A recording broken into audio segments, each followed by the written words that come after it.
Welcome to the Gaming Outsider. On this week's episode, we're welcoming Sean Coates from our news team to talk about video games based on our favorite spy, James Bond, just in time for 007 First Light, which releases later this month. In news, Nintendo finally officially announced a new Star Fox game that's been rumored, but it's not exactly what we were expecting or hoping for.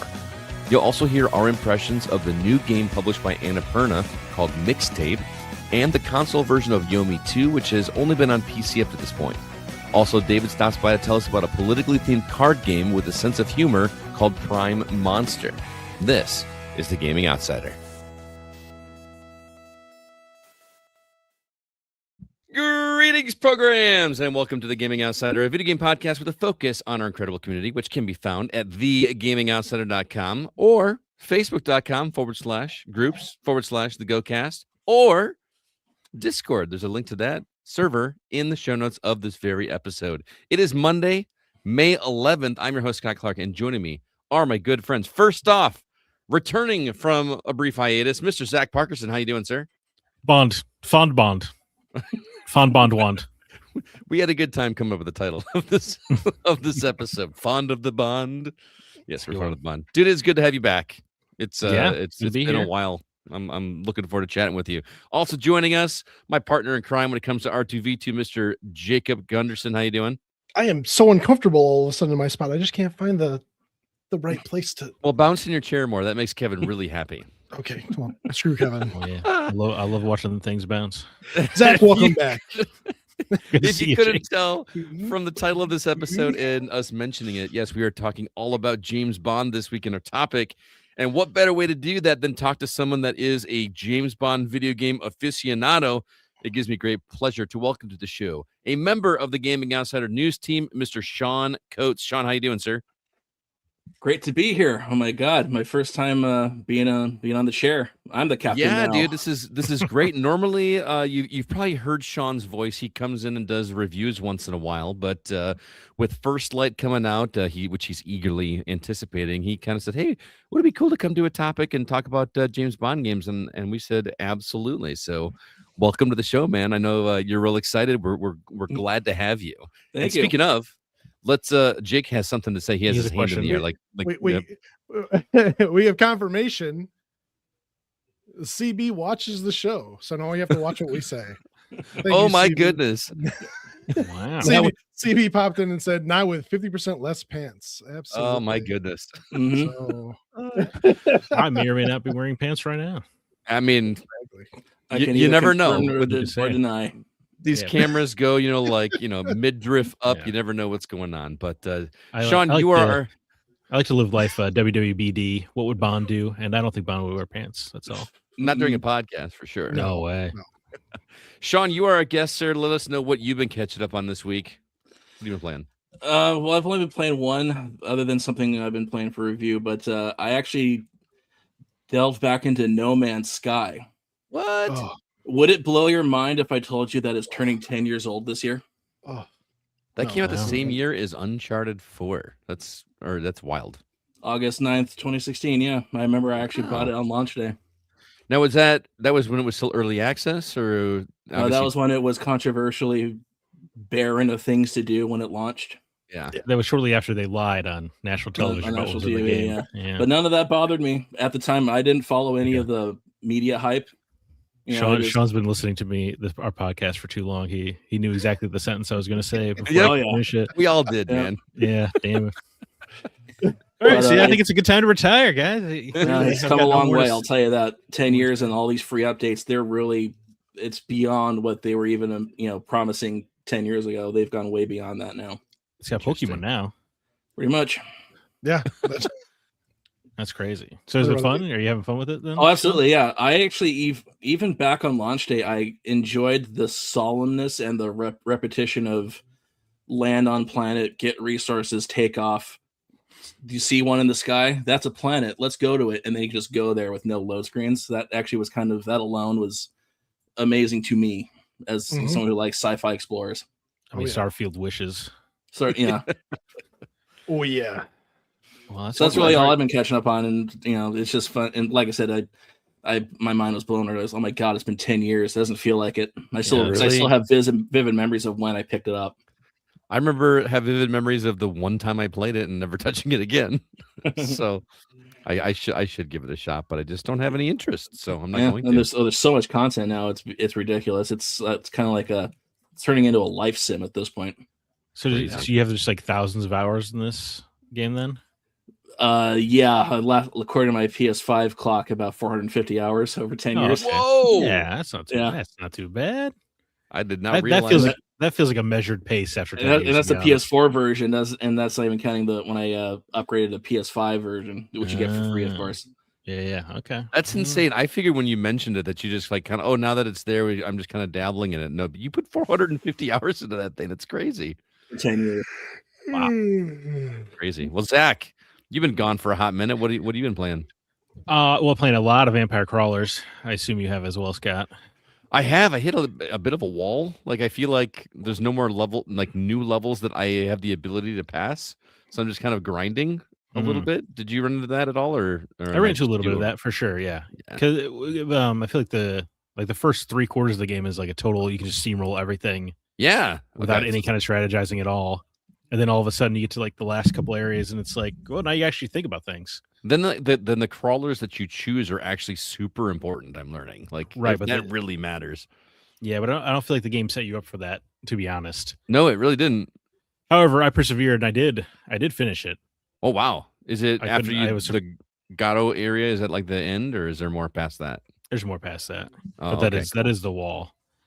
Yeah, like there are credits in this game, for instance. I had no idea. Ah, okay. Yeah, so there is an end.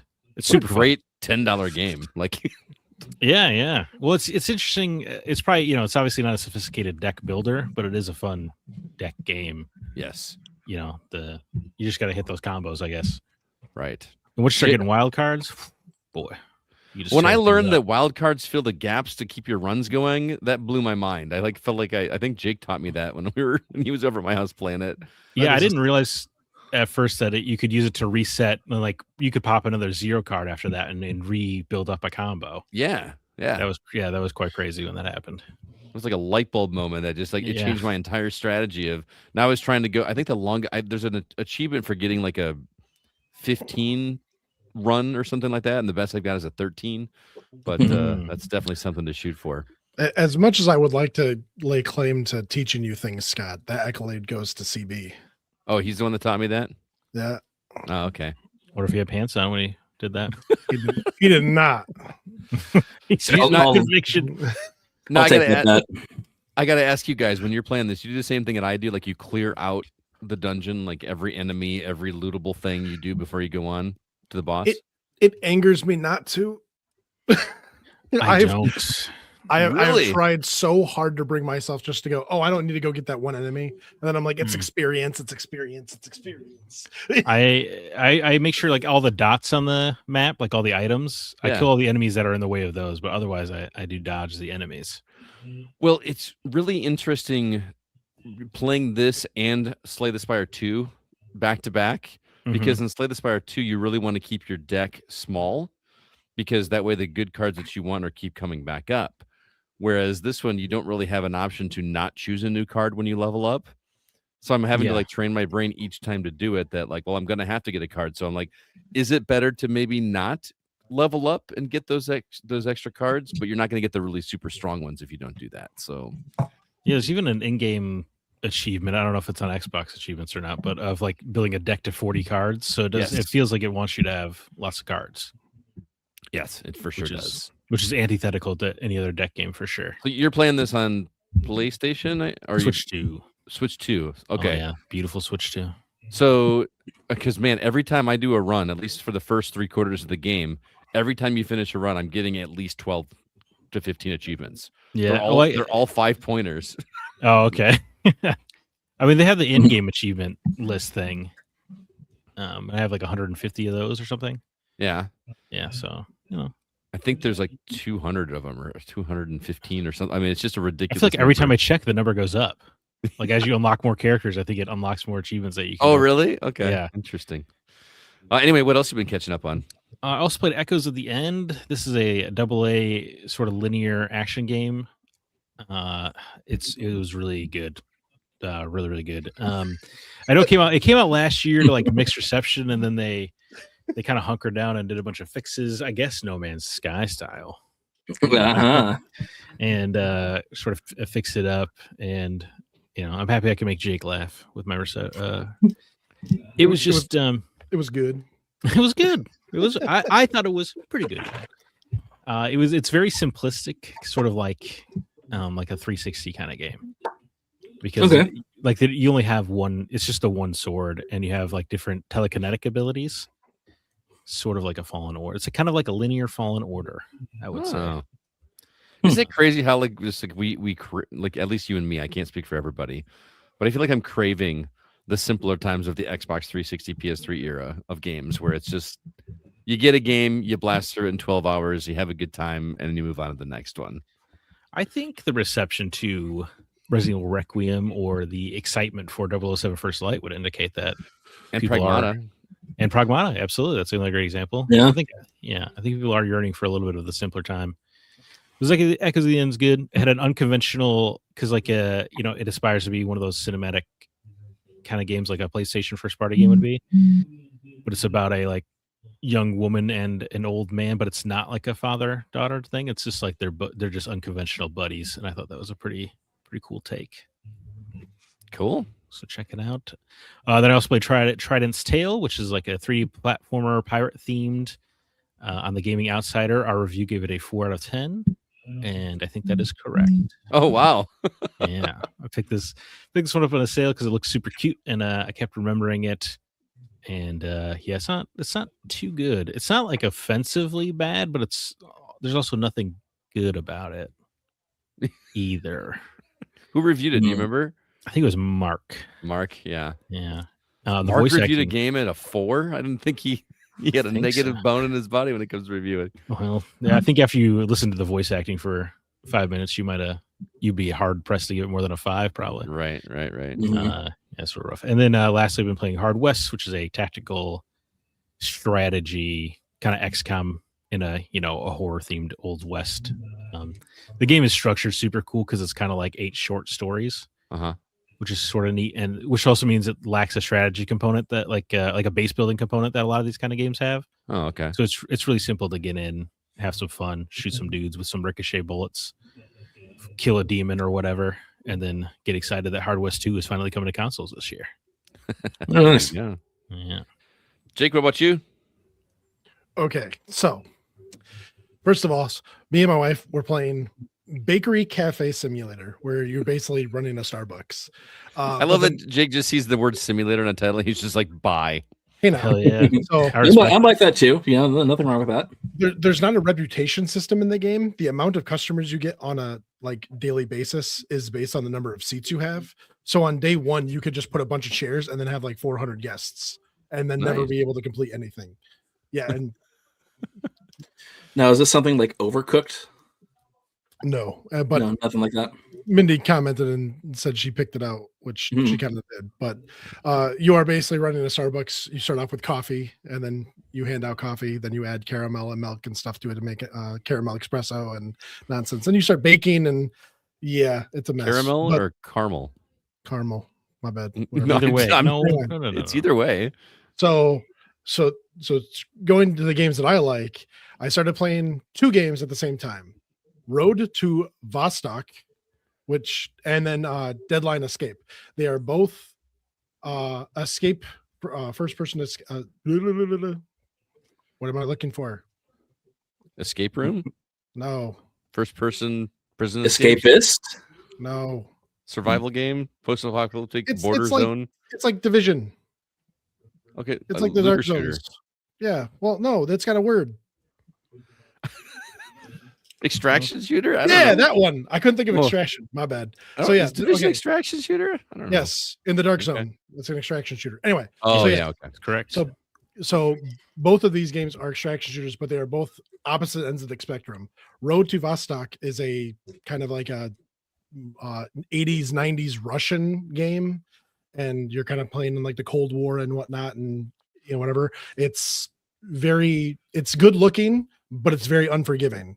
Whereas Deadline Escape is very voxel, and it's kind of playful, and the missions are very short, whereas Road to Vostok is very long. So Either in way, Mother Russia, Vostok shoot you. yeah. Yeah. Not so. So I was playing around with the Vostok one, and you go in, you have small maps, and then you can traverse them and go different places and whatever. But the longer you're out, the more dangerous it becomes. And I entered one map called a minefield, and I was like, oh, this should be hard. I should watch whatever. I took 3 steps in the maps, a bouncing Betty jumped in my face and killed me. I didn't even see the explosion. The screen just went black and it said game over. And so I was Wow. like, man, that's a hard lesson to learn. That's unforgiving. Yeah. So but anyway, so Scott, here you go. This is the one that I skipped, this one specifically for you. Okay. Librarian, Tidy Up the Arcane Library is a game based What? on you're a librarian, and a fairy nymph elf thing has knocked all of the books off the shelves onto the library floor, and It's you are actually a tasked cat, to right? you are kind of a cat, but something else attacked the library. Anyway, so you are tasked to pick up all the books. There are 3,000 and some odd books. I think it's 3,000. Oh, you just organize and put them on the shelves? and you organize them and put them on the shelves. Oh man, So- I'm kind of into this. So at some point, you as you finish rows of books, you get spells to help you collect books and organize them faster. And there's a thanks, Mindy. She says 3,072 books, which is just gross. But anyway, one of the achievements is to do it under 3 hours, which is completely possible. But I am doing an achievement that says put away all the books without any spells. And I am already, I think, 8 hours into organizing all the books by hand, and it is a mess. Good Lord. So, Dude, this looks kind of great actually. Oh my god. Because then there's like, if I'm looking at the trailer, there's like numbers on the spine, so you get all the ones that look like they're the same color, and then you Yep. put them in order of 1 through 5. Oh my goodness, dude! and the game tricks you because there are non-fiction books and fiction books, and so as you are looking at them, some of the colors kind of seem like the same book, but they'll say fiction, non-fiction on them, so you actually have to look at them and then put them in the order that they need to be in, and in the spaces that you need to. So it's split up like an actual library where it's got level 1, level 2, and then A through Z or whatever, and so you actually have to make sure you put them away in the correct spot, and there's little glowy indicators if you're doing it right or doing it wrong. And man, Oh, so it's an OCD simulator. oh yeah, we were doing the first run through of it, and I was just like, I hate myself, but I can't stop playing. Yeah, dude, I'm into this, man. This is So if they made a version of this that was just like organizing video games, like doing the spines and like organizing by genre or by platform, dude, make that game, please. That would be. we could already do that. We'll just go over to CB's house and just knock all of his games off the shelf. I just organized mine when I moved in. I just did all that recently. So Yeah. Is that what all those shelves are behind you? yep. Very nice. Nice collection. Nice. Wow. Looks fancy. All right. Thank you. Dust free. No. No, okay. I should you, testing though. yeah, you shouldn't have told me that. If I had a mouse and keyboard ability on my PC, that would probably be a must-have. It would be kind of a nightmare, I would assume, with The library controller. game, Yeah. I think it's on the deck. Well, yeah, but I'm saying I would rather play that with a mouse and keyboard. Like I just feel like. Oh no, Eh. Mhm. I already mentioned it, but Slay the Spire 2, I was this close to getting my first win. I was actually playing it when Sean popped on before we started recording. What did I say? I was up to 43 hours.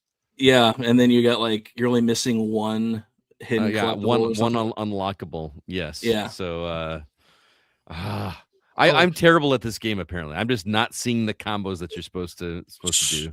So update, Yeah. Slay the Spire 2 actually removed the final boss, the door, from the game completely. Just because they removed were- it. Just removed it completely because they were unable to balance it. Wow. Mm. You know what's funny, Jake? 43 hours. I've never seen that boss, And now you never will. and I never will. Maybe they'll bring it back, but it had a turn 2 44 damage attack, which is almost unblockable for most characters unless you're already repeating your deck. Right. So yeah, They just Have got you rid of finished a run? Have you?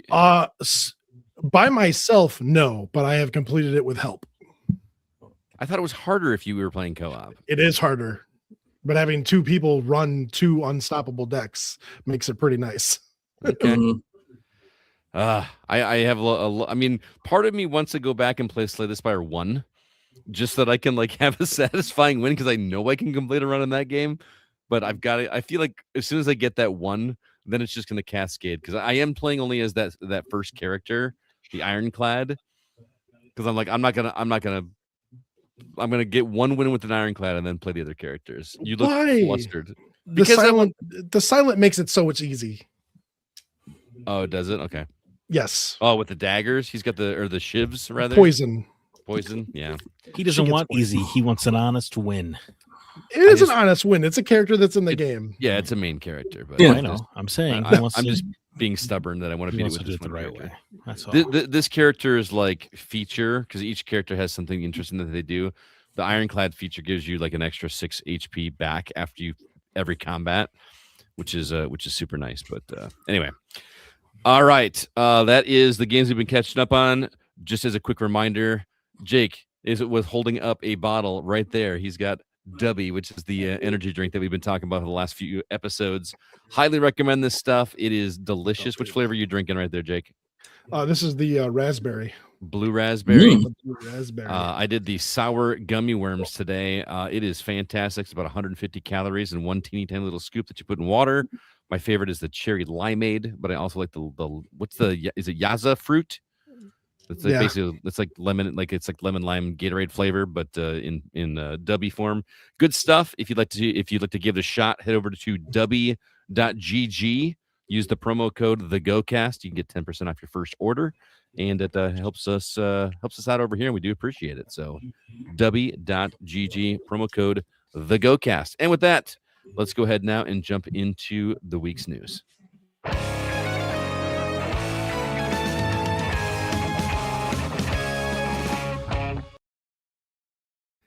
All right, this week, some pretty big stuff happened. One thing is that the rumored Star Fox game was officially announced by Nintendo.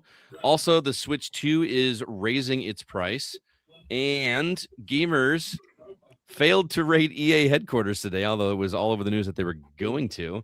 And then finally, Double Fine is unionizing. Sean, again, as our guest, we're going to give you first pick. What story would you like to discuss? All right, y'all, let's do a barrel roll. Yeah, Star Fox. Star Fox, yeah. So now I actually have to pick a story. This is terrible. Oh, is that, I mean- yeah. Oh, of course. That's what I mean. That's the big one, isn't it? I that's the one I Yeah. wanted to talk about. So I think Feels like it's all anyone's talking about this week for sure. Yeah. So yeah, if you remember who there was a YouTuber or a known leaker. Nate the Hate. Let's give credit where Nate. it's due. Okay, I didn't know you wanted to do that. Okay, Well, if But- he was right, yeah, I guess.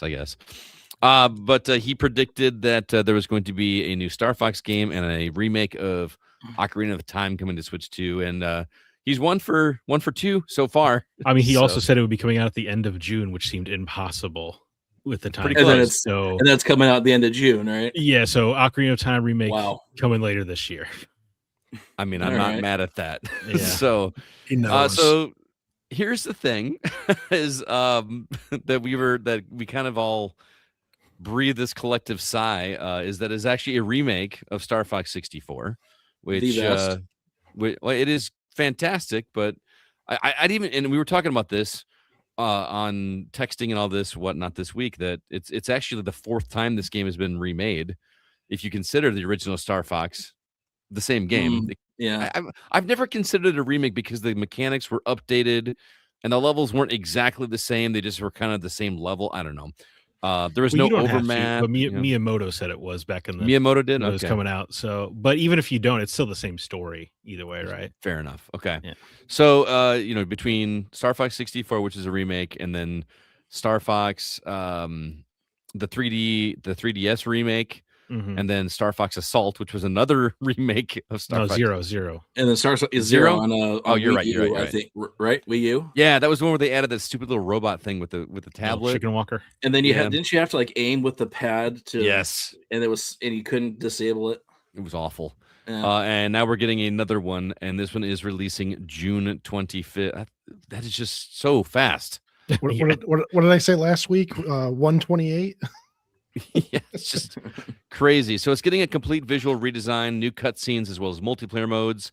Nintendo is charging a $10 premium for physical copies, although it looked like both Walmart and Amazon were offering the physical copies for the same price as digital. I actually pre-ordered mine on Amazon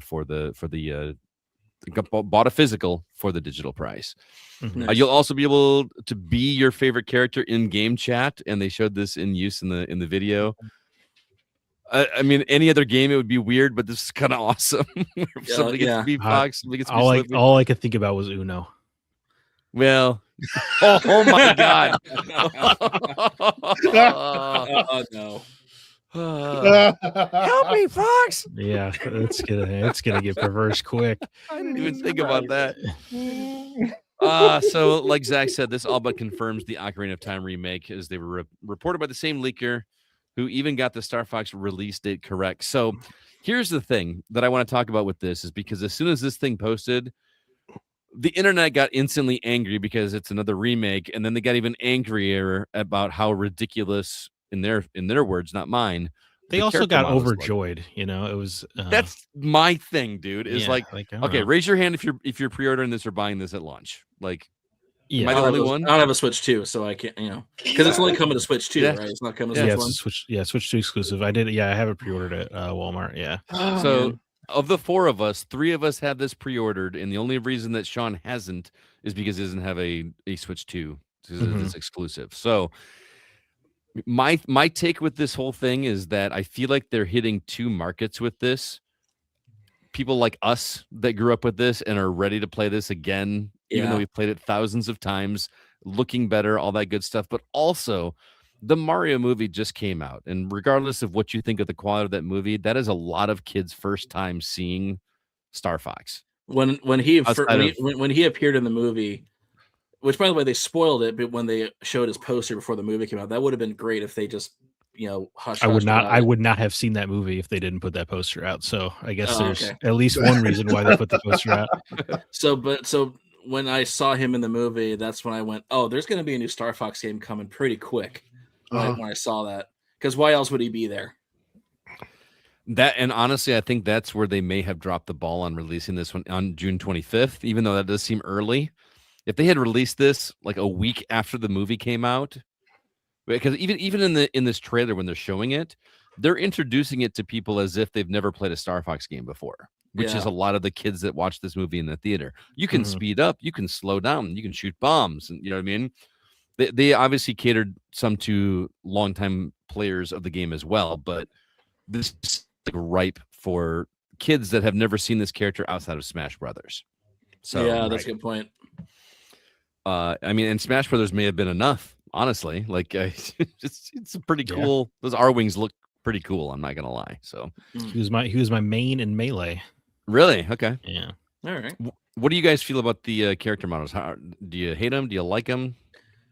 No, they look fine, and Slippy Toad actually kind of looks like a Slippy Toad. I mean, that dude was sweating. Yeah, he looks shiny. He's very shiny boy. Yeah. And I'm also glad that Falco, in terms of the voice acting, they make him sound like less of an a-hole than he did in the 64 version. Well, we're not seeing those some lines like, "Oh, great, I've been saved by Fox." Yeah, and plus, and also the fact that they re-recorded the dialogue, they actually made Slippy sound a little better because Slippy's voice in Star Fox 64 was just as irritating as "Hey, listen." I don't know. A lot of the lines got changed though. Did they? Yeah, so I mean they're totally updating. They're not just re-recording the existing lines because now they now have the processing power to have like proper cutscenes. Yeah. If my hate for Slippy is not in this game, I'm not playing. Andrax's enemy is my enemy. Sorry. I was just thinking about lines like, when Star Wolf show, I can't let you do that, Fox. That better be in there. Jake, what? It seemed like you were not thrilled about the new visuals. It feels like they just put into like Chat GPT, like the Super Nintendo Star Fox, and then they had something else spit out. Like it could have. I wish they would have used almost the models from the movie, because now you again, like you said, all these kids are seeing Star Fox for the first time, and yes, that was their first introduction to Fox, and he's kind of this cool, gruffy, whatever character, and now we're gonna have this Star Fox, which is very, I don't want to say robotic, but he's not as flashy as the movie made him seem to be. Like Chuck E. Cheese characters, like Not those really. those puppets they have at Chuck E. Cheese. No, these No, look more not- like not- animals than those do. Yeah. Mhm. Yeah, So Like this just looks like a fox. Like Falco just looks like a bird.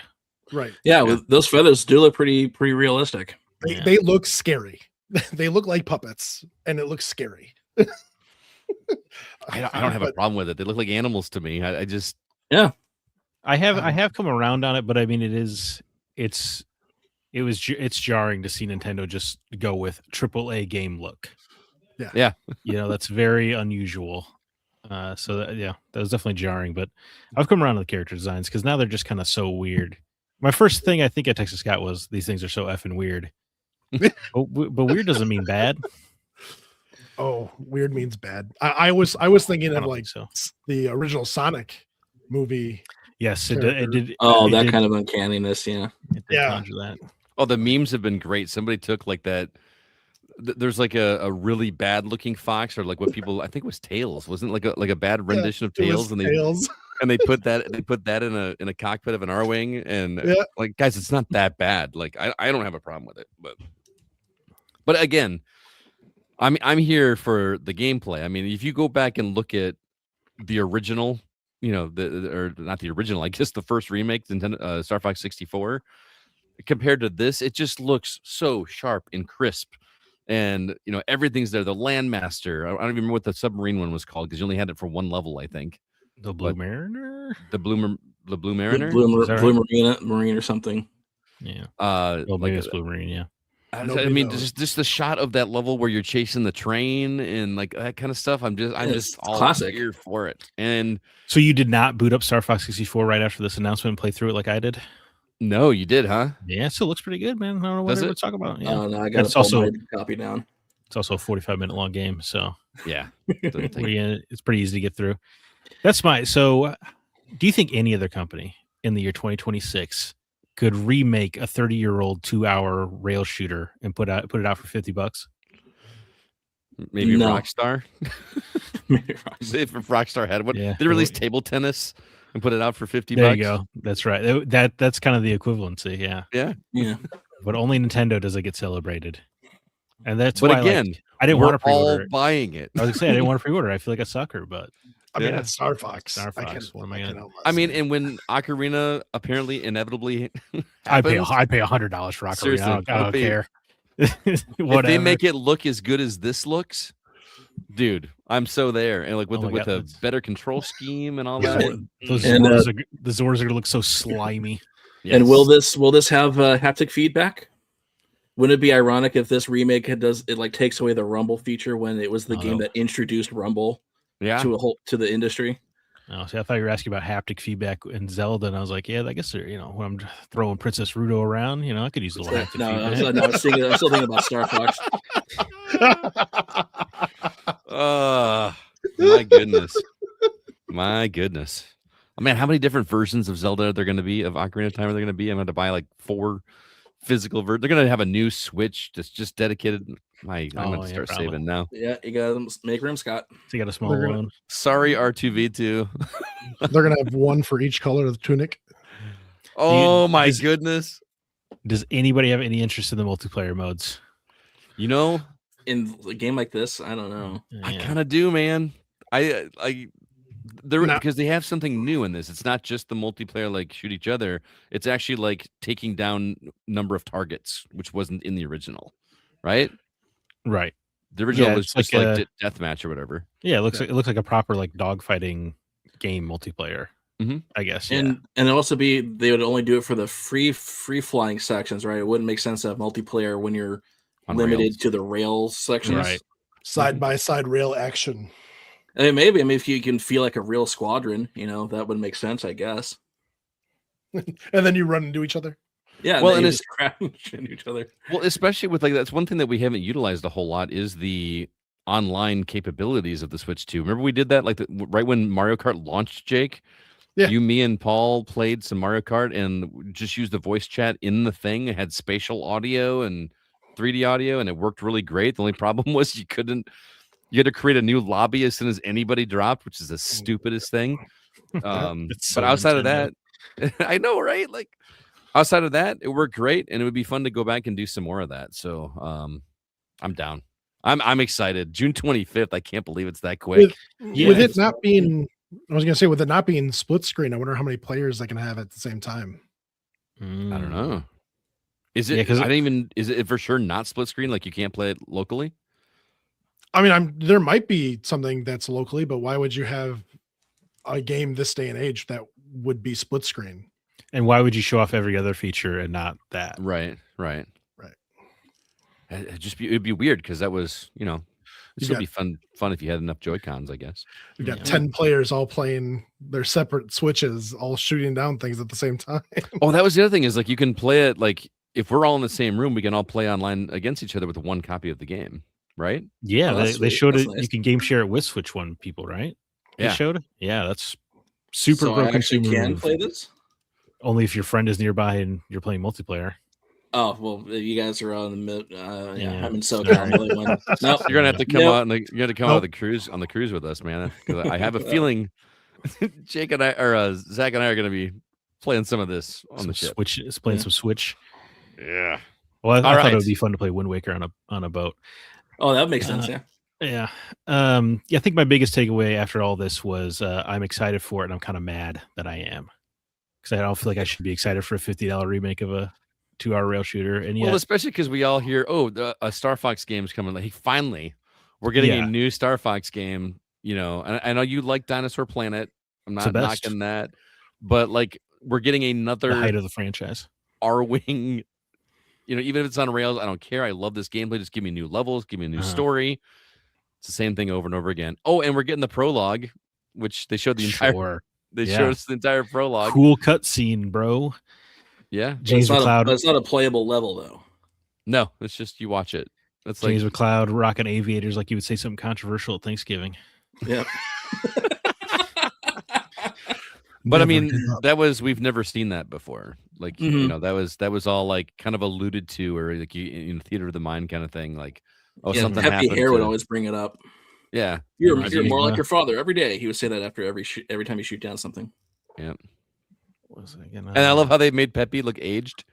Like, Mhm. he looks aged now, but then they show the flashback and he's younger. I don't know. Just little details like that. I think Pigment's about. rockets of pig facial hair. Pigment looked pretty good, actually, man. I was like, for that one character, I guess you're gonna see him later in the game, aren't you?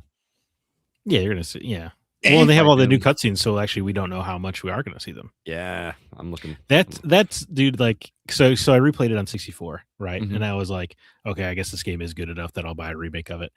But then I was like, dude, yeah, but just seeing them like hang out, like you just saw like Fox and Falco playing chess or whatever while they're talking about the mission. I'm like, yeah, I would pay. You're right. I will pay money to see this. I am that stupid. Yeah. I'm glad You got me. I'm glad you're with me, man. That's Yeah. awesome. Ah, All right, well, we better move on. I'll talk about Star Fox all night. Zach, what story would you like to discuss? Well, you know what? Let's talk about the gamers failing to raid EA. Okay. Because I just thought that was strange. Because I like the spirit of. So there were some gamers that were going to storm the offices of EA's headquarters, so they could unveil this big old 50-foot banner of Madden with like a bunch of signatures saying, "Hey, we don't like this audio acquisition." But they announced it ahead of time, which feels weird to me. If you're trying to be disruptive, We got a press release on it. that's very weird. And then this is why I wrote failed in the headline, because they just stood outside actually. Mhm. So not only Sorry. I was gonna say, not only did you try to schedule it ahead of time, but also you were too cowardly to go through with it when you got there. Mhm. So I mean, I'm weird. glad they didn't. I mean, to be honest, I don't want to. I don't want. You're not going to arrest get them to and- change their mind by standing outside. Yeah. right. So what do they mean by raid? Because 70,000 or however many thousand people raiding one location. I mean, Well, not there was, January that was 6th comes to mind. not that many signatures. It was just a bunch of people cosplaying. I don't know what the number of actual attendees was. They just had 70,000 signatures on their big old banner. Okay. Yeah, but they did use the word raid about 1,600 times during the email, and then they did not at all raid Raid. anything. I was gonna say I wouldn't think of January 6th. I would think of Area 51. How they said that they were going to raid Area 51. They can't stop us all. And Right. then At least there were got guns there, though. There's a reason not to there raid. was a reason why they didn't go in there. Here, like, So, yeah. like I'm pretty sure you could just force your way into the cafeteria at EA, guys. Come on, that's all. Can you explain to me though, because I don't understand this, how them being acquired gets EA an additional $20 billion in debt? I don't understand how that works. Maybe it's the idea without the revenue from Madden. I think it's the idea that sometimes companies do this. I think this happened to Toys R Us, right, where the venture capitalists, like, you acquire it so you can shit, because then when it's under your umbrella, you can move your books around however you want. So you put the debt onto this one subsidiary, so that way they can look like they're incurring all the losses compared to the other businesses. Yeah. And the Saudi, I believe, have already announced that that's exactly what they plan to do. Oh, because the $20 billion. Oh my God, who wrote the write-up on our site, Scott? Mark did. Mark, he wrote an excellent write-up, and I talked about kind of the history of this with acquisitions.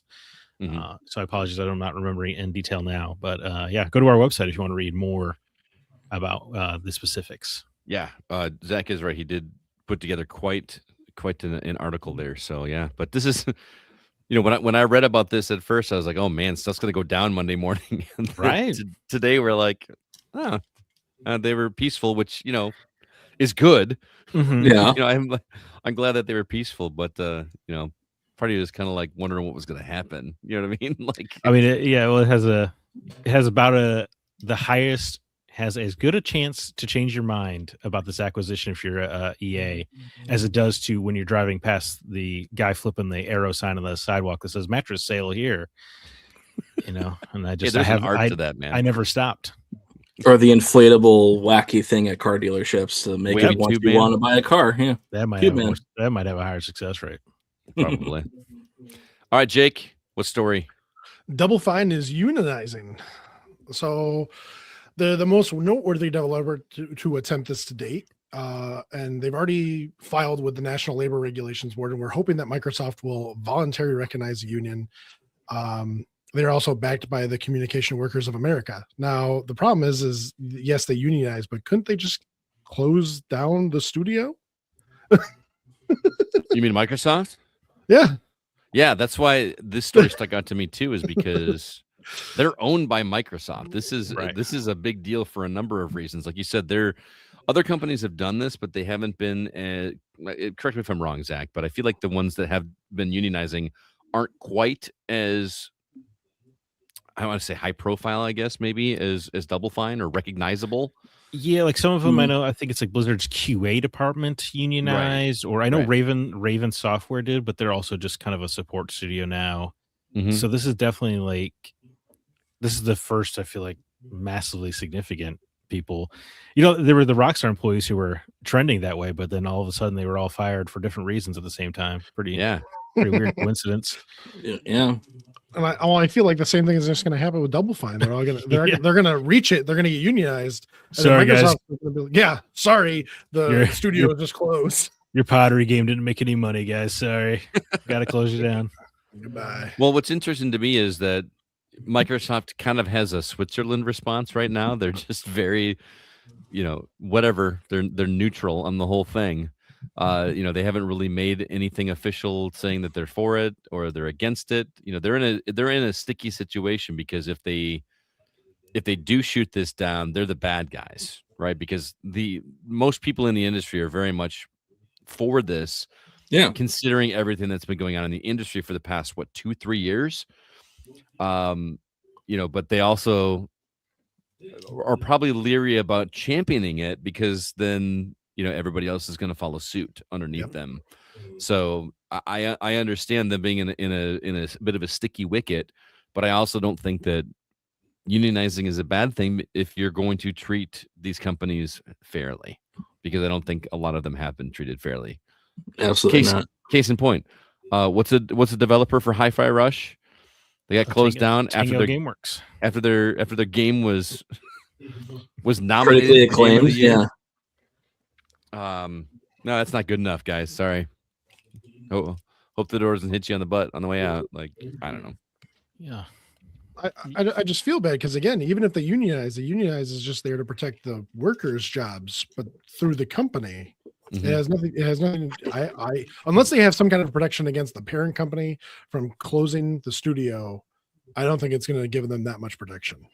Well, I'm sure it's probably a calculated risk and Double Fine, right? Because Microsoft right now can't really afford a lot of PR hits. Yeah. As they're trying to rebuild their brand, and Double Fine is one Oh. of, if not their most precious studio. So it's a kind of it's probably as good a time as any, right? Exactly. If you're going to try. Yeah. It's timed very intentionally. I Yeah. will So say. that makes me wonder how much of this is also symbolic in addition to it being practical.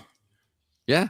Mm-mm. Because they Yeah. know that Microsoft is rebuilding and they're trying to gain back a lot of favor of the fans. And, Asha Sharma is saying a lot of the right things. And now if they balk against this, it's not going to be a good look for them. A storied developer that people love and like watch, hundreds of hours of documentaries of and stuff. Yeah, I think that would be a. Yes, I'm so happy you guys are unionizing. Yeah, yeah, for sure. Well, and I don't know if you guys know the DLC podcast that I'm a big fan of, Jeff Canott over there. Tim Schafer was a guest on their podcast last week. And right before this happens, he's out doing, I don't want to say a media tour, but he didn't bring it up during that episode, but he clearly wanted the name out there. He's reminding everybody how beloved they are. Yeah. So I feel like you're right. It is totally calculated. It's a pretty interesting story. So stay tuned for more. And the last story I'm going to mention is the Switch 2 raising its price. I feel like we all kind of knew this was coming. It was just inevitable with the price of everything. Well, now I'm never going to play Star Fox. Well, you got till September 1st, Sean. So you can save some nickels and pennies. I'm not sure if a N64 remake is worth $550 combined personally, but that's your call to make. I mean, I've only had my Switch 1 for about 3 years anyways, so okay. I still got plenty of time on that. Look at Star Fox 64 on there. You're fine. Yeah. Get drunk and play my actual copy. Or you can pull your actual copy. Just look at it this way. You basically are now getting a Switch without Mario Kart. You bought it and then lost your copy of Mario Kart, and it's a wash, right? Like, or you buy it for $450 and now you don't have to waste $50 on a boring kart racer that you're only ever going to play when your friends put a gun to your head. I haven't played it. I haven't played that game. I beat it like the week of launch, and I haven't touched it since. Yeah. So if you ever want to borrow it, oh no, wait, mine's digital. That's right. Can't borrow it. Anyway, Nintendo Switch Online will also be raising its price, though unconfirmed what it will be in the US. And just to give you some numbers about the Switch 2, it is about to reach 20 million units sold. Nintendo does believe the price increase will slow sales. So they're like, yeah, even they know. Like, it's just they were also apologetic, which Microsoft and PlayStation aren't, because they're always just like, hey, it's just how it is. Nintendo was not only apologetic, but it's also a smaller price increase than the other consoles, and they're giving you a multi-month window. So I feel like they did it as well as you could. Right. Yeah. It's gonna happen, but we haven't talked to you actually since you got yours, Zach. Like, you haven't really mentioned what do you think about the console? Oh my god, I love it! It's such a generational leap. You know how like we went from PS4 to PS5 or Xbox One to Xbox Series. It's kind of like a moderate upgrade. Like, this is what a generational leap should feel like. Right. Yeah. Yeah. It's just the feature alone where you can play your Switch 1 games on Switch 2 handheld. You could play your Switch 1 games as though they were docked in terms of performance. Like, they just added that feature a few months ago. Like, that alone is. Why were they not advertising that? I agree. I feel like that should be on the front of the box, man. Or like it's I think it's an incredible feature. And then like some Switch 1 games had unlocked frame rate because for whatever reason during the porting process, and now they all just run, at like 100 frames a second because the frame rate is unlocked. So it's just and not capped, yeah. Yeah. So everything just runs better. I like that it is pretty much the same interface because I thought the Switch had a clean, simple interface. I agree. And it's nice that the store runs at a modern speed. Right. That too. Oh man, I mean, this is 2 generations, whatever. But remember the Wii shop? Like when you would try to buy something, it would make that spinning circle thing, or then when you bought something, it was they had like the little image of Mario running. It took forever to load games on that. This is like right there. At least there was fun music though. That's true. Oh my god. Yeah, the Wii Shop music is iconic at this point. Yeah. So I love the Switch too. Oh my god. I'm glad to hear that, man.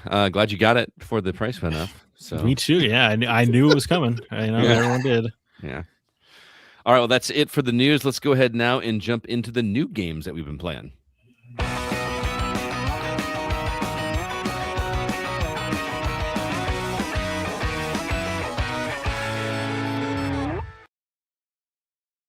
Zach, I'm so glad you're back because you do this so much better than I do. But let everybody know, what games can they pick up in the coming week? I've got to be out of practice by now. On May 19th, Forza Horizon 6 releases on Xbox Series X and PC. Although, if you know what you're doing, you could play it right now. R-Type Dimension 3 releases onto every single console and PC. Darksiders War Mastered Edition gets a PS5 and Xbox Series X upgrade. I thought that existed already. Yeah, on PS4 and Xbox One. This is the upgraded PS5 and Xbox Series versions. So if I have that version, I get this upgrade for free, right? I do not know the upgrade path on Darksiders War Mastered Edition. I was being facetious. There's no way that's happening. I don't know. A lot of games you do. Okay. Yeah, it's rare. I feel like that you don't. Anyway, and then Riven, classic puzzle mystery game, comes to PlayStation 5 and PSVR on that same day. May 20th, Warren Spector's new stealing game, Thick as Thieves, releases on the PC for only $5. What? Yeah. I did not know that. Pretty interesting. Huh. As well as Atomic Owl, releasing on PS5, PS4, Xbox Series consoles, Xbox One, and Switch. And then May 21st, as it's written here, has a ton of releases. Thanks for calling me out. Kicking off with Yoshi and the Mysterious Book, which is the first of Nintendo charging you premium if you like physical copies game. Releasing on a Switch 2. Coffee Talk Tokyo releases on the PS5, Xbox Series consoles, Switch 2, and Switch, as well as PC. Zero Parades for Dead Spies, which is a super cool title, coming to PC. This is from one of the 3 different people who claim to be the makers of Disco Elysium. This is one of those. Starbites is a JRPG that is intentionally modeled after the PS2 era, coming to PS5, Xbox Series consoles, Switch 2, Switch, and PC. Luna Abyss is a first-person bullet hell game. Think Saros, but in first person. Coming to PS5, Xbox Series consoles, and PC. Warhammer 40K Speed Freaks, a racing or a car combat game set in the Warhammer universe for your bunch of orcs. Coming to PS5 and Xbox Series consoles. Ex Sanguis, a vampire strategy tactics game, comes to PC.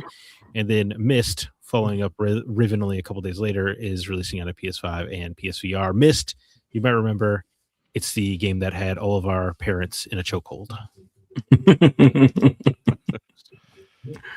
Yes. All right, Sean, as our guest, which title from this list are you most interested in? Well, I mean, as a Game Pass subscriber, I mean, obviously Forza Horizon 6, but beyond that, R-Type Dimension 3. I've always liked R-Type. When I first picked up a Master System, one of the games I first picked up along with it was R-Type. Okay. Classic. So a classic for you. I have a thing for side-scrolling shmups, yeah. Schmacrosses, don't you think? Or Schmacrosses, rather. So. Schmrounds. I'm still learning the lingo. Yeah, I know you're new around here, yeah. I've only been writing for you guys for 5 years. Long time listener, Schmacrosses. caller.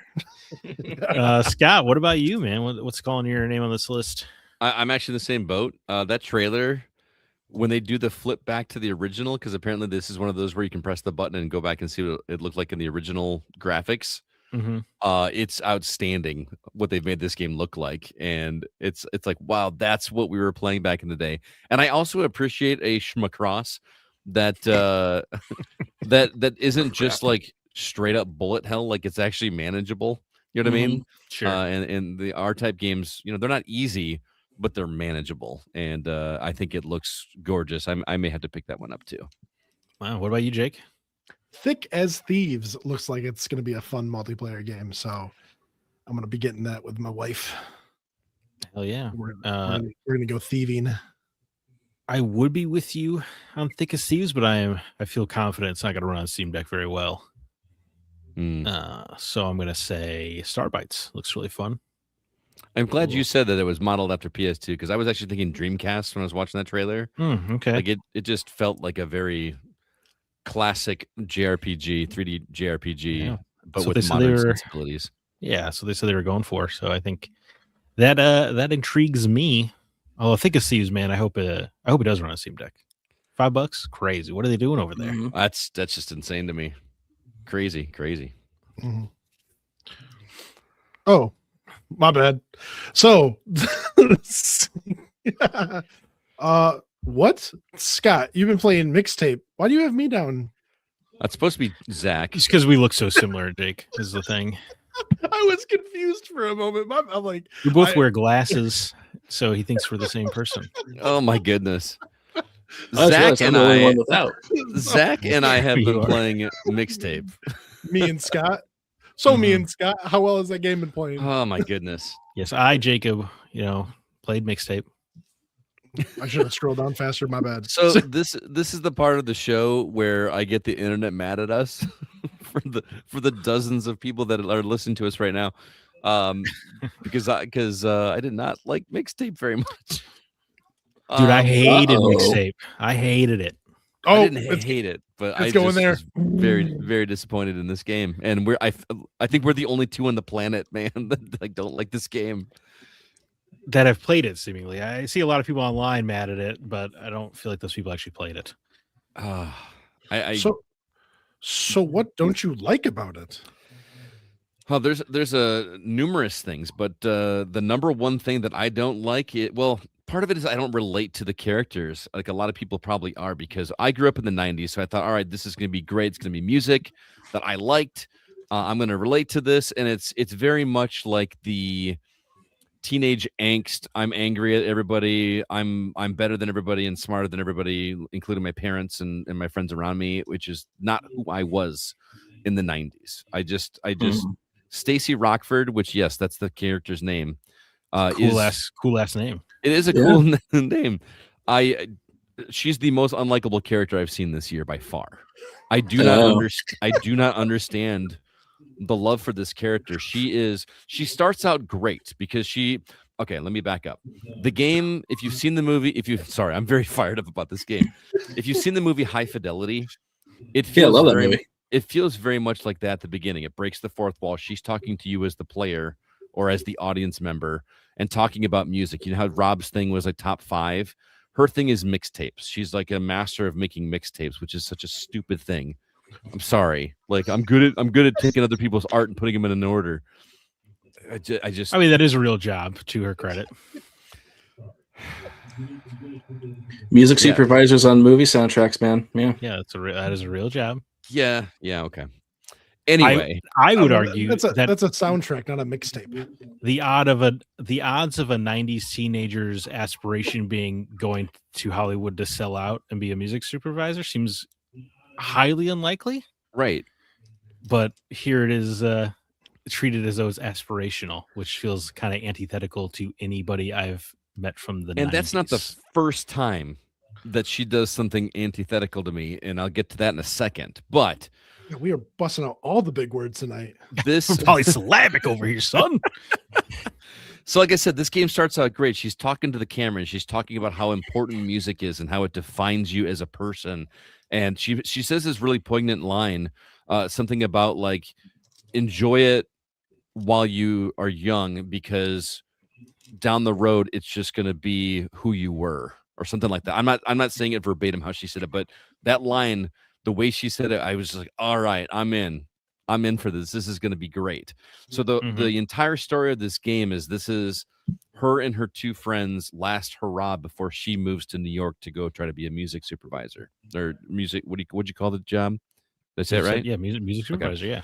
Mm-hmm. And so she has made a mixtape of these. It's 20 plus songs from the 90s, and not even from the 90s. It's all from different decades that are and every time a new one drops, like a needle drop, she gives like this mini paragraph history lesson on that song. And that's cool. I really like that. I think the songs that she picked work really well. I admittedly only knew a couple of them. They feel like very deep cuts to me, or B-sides of artists that you do know, but they fit with the game really, really well. So I do like that.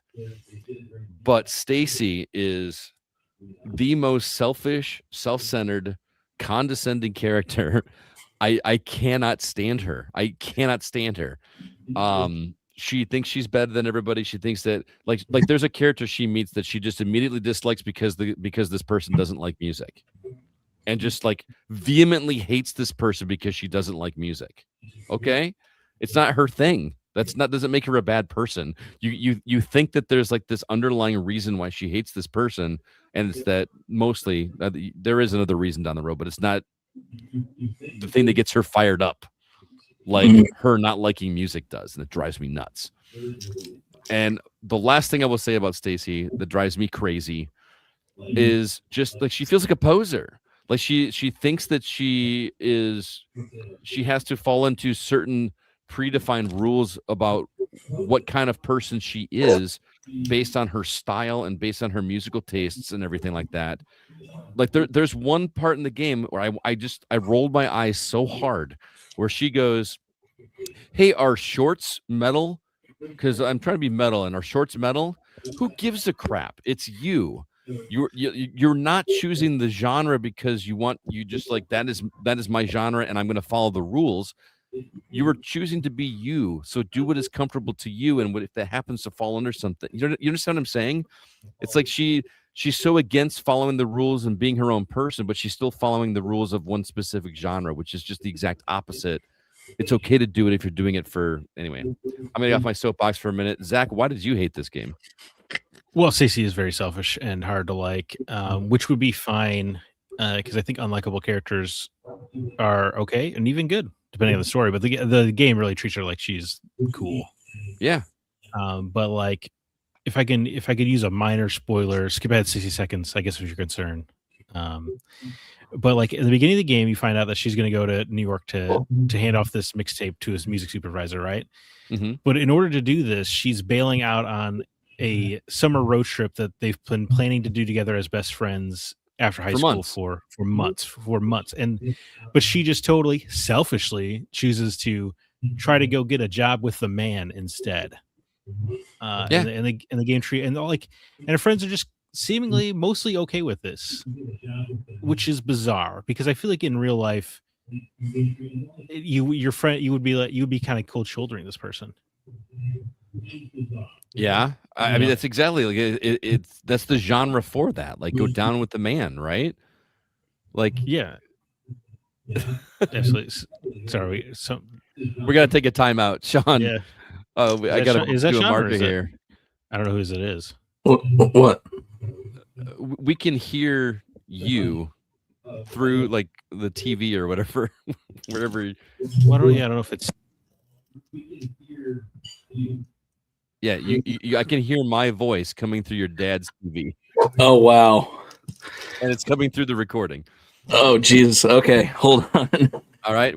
So if you could, we're gonna keep going, but okay, if you could, mute your mic for me, will you? Go ahead. Yeah. Anyway, she's selling out. We just say Sean's dad turned on the TV. Presumably, if he's watching, he knows to do so. Anyway, yeah. So she's just selfish and unlikable, and the game roots for her the whole time, even though this is happening. And yeah, I don't know. To me, the whole game, I only played it for 45 minutes before I had to uninstall it because I just couldn't stand it. Like the whole game to me doesn't feel like somebody who had a friend group like this writing about it and is nostalgic. It feels like somebody who did not have friends growing up fantasizing about what it must have been like.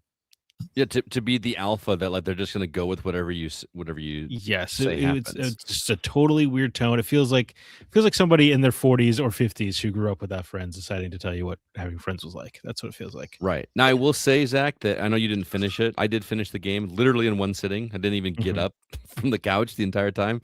That stuff is addressed, and there is some interesting story beats that revolve around it, but I don't feel like it is in any realm of reality. Like I feel, well, some of it, I guess, but it just kind of gets swept under the rug, and I don't know. So then there's the gameplay, which I appreciated the fact that the gameplay is very much, I don't want to say quite no fail because there is no fail stuff, but this is very much an experience game.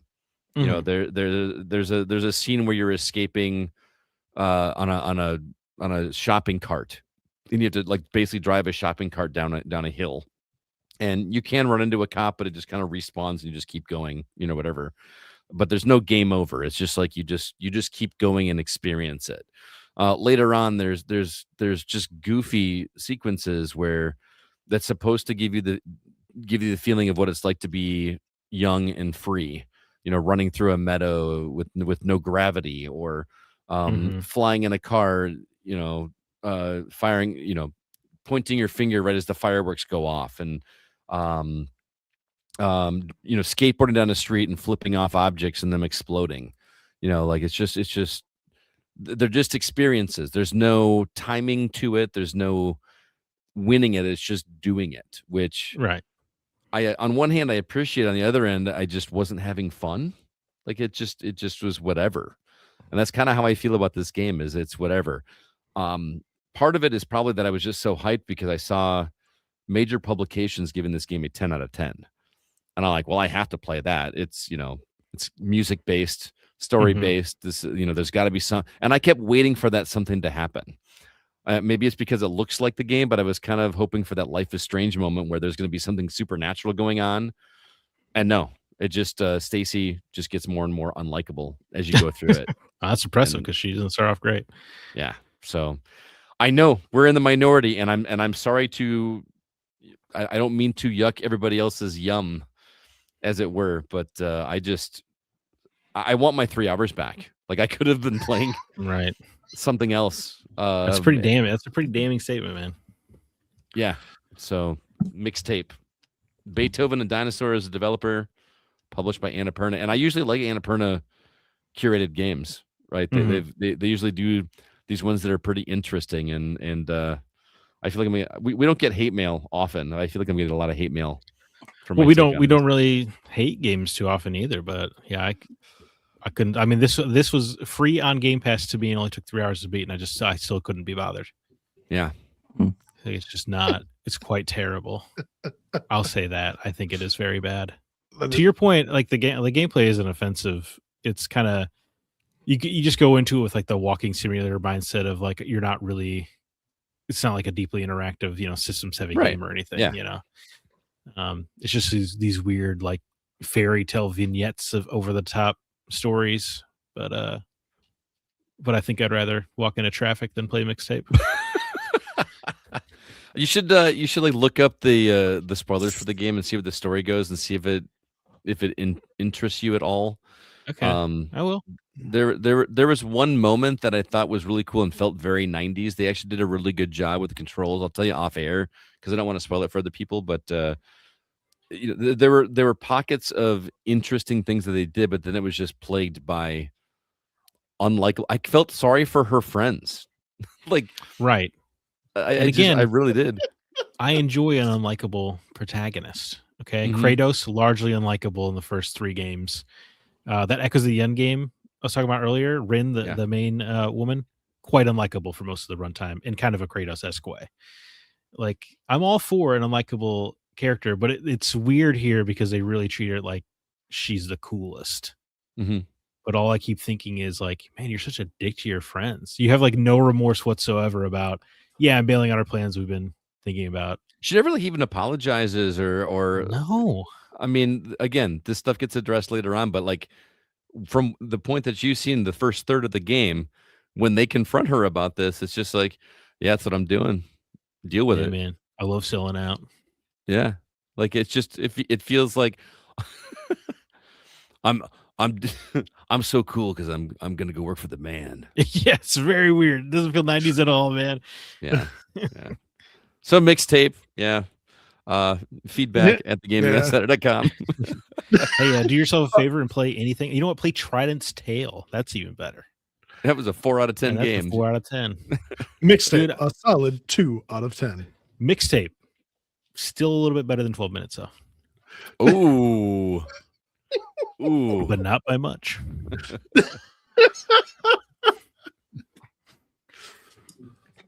But hopefully, Scott, tell me you had more fun with Yomi 2. This looks like a fighting game, but it's a card game? Yeah, this is actually kind of an interesting situation of a video game because you see Yomi 2, you think, oh, there must be a Yomi 1. There is, but not in video game form. Yomi was originally a physical card game, board game that simulated a fighting game. And instead of making a physical sequel, they made a digital sequel in video game form, which As I don't you know. do. I don't know if I've ever seen that. I've seen them take a game that exists in physical and then recreate it, like a Carcassonne or Settlers of Catan or Ticket to Ride. Carcassonne. Yeah. But or the inverse, right? Slay the Spire has a card game. yeah, exactly. Yeah. But this is like they've made a brand new game, different characters, everything, and turned it into a video game form. So the way this works, but this is such a complicated card game. But I'm going to kind of give you the basics.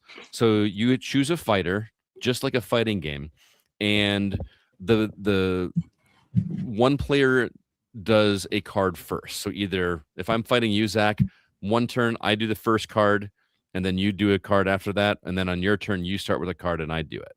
So basically, the initial setup is a rock paper scissors formation. You've got attacks, you've got defends, and you've got throws. So the rock paper scissors is a block obviously beats an attack. An attack beats a throw, and a throw beats a defend. So Sure. you got that rock paper scissors deal. So you don't know what the other player is going to play, and so there's a bit of an element of guessing and trying to predict what the other player is going to do, and then based on what happens in that interaction, whoever wins that does a little bit of damage to the other person or blocks the damage depending on how it goes out, and then they get an opportunity to follow it up with a combo. So then you have cards in your hand that are numbered. Some are numbered, lettered actually, like A, B, C, D, and so on. And then there's some that's towards the end of the alphabet, X, Y, Z, and all that. And if you have cards that are in succession, you can play those cards in succession afterwards, but only up to a certain point. And then it does this little animation to show that you did this move combined with this move combined with this move to do a super attack, basically. And that's only one aspect of it. That's like, then you take turns and the other person starts and you keep doing that. But then there's so much more complicated things going on in here.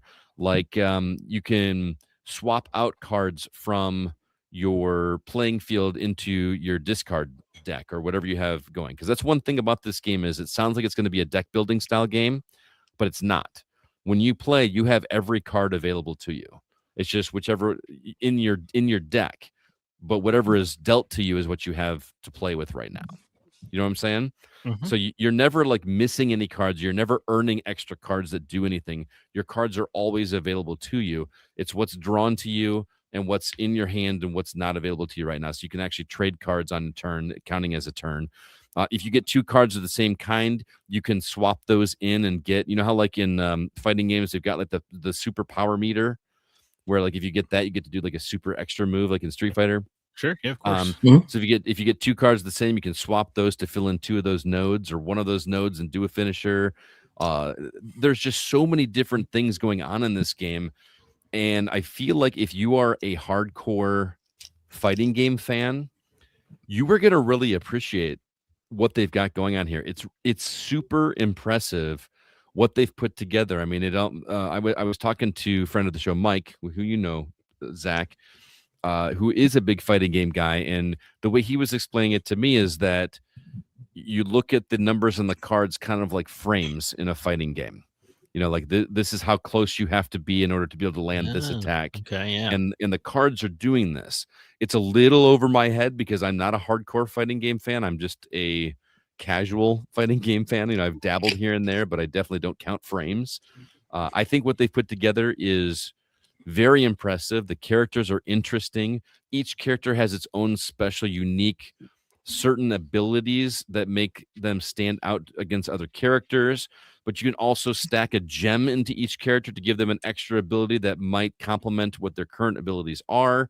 So there's just a good variety of gameplay options at your disposal to make this very much like a fighting game. It's got the single player campaign. It's got the online where you can fight against other people, but it does balancing very well. You know what I mean? Like you're much like a fighting game has the fighters very balanced. This is doing that, but in card game form in a head-to-head matchup type situation. And I think it's really interesting. Now, personally, I am terrible at this game, dude. I cannot this is why I'm bad at Slay the Spire. I can't think 3 moves ahead of me like a chess player can, and I feel like that's a skill that's needed in a game like this. So I'm going to recommend this for people that love fighting games and like board games or card games. I think it's a natural fit for that. But for me personally, I can't wrap my head around how to build a strategy but that is a me problem. It does sound like if you are a fighting game fan, you have a pretty good advantage though, right? I feel like it is because, even having Mike try to help me and give me ideas of what I should be doing and shouldn't be doing, I'm just like, dude, I don't understand what you're talking about with counting frames and all this. And I mean, if you just look at a card, there's so much information on this single card, as opposed to a Slay the Spire, which is this many gems to use and it does this many attack. You know what I mean?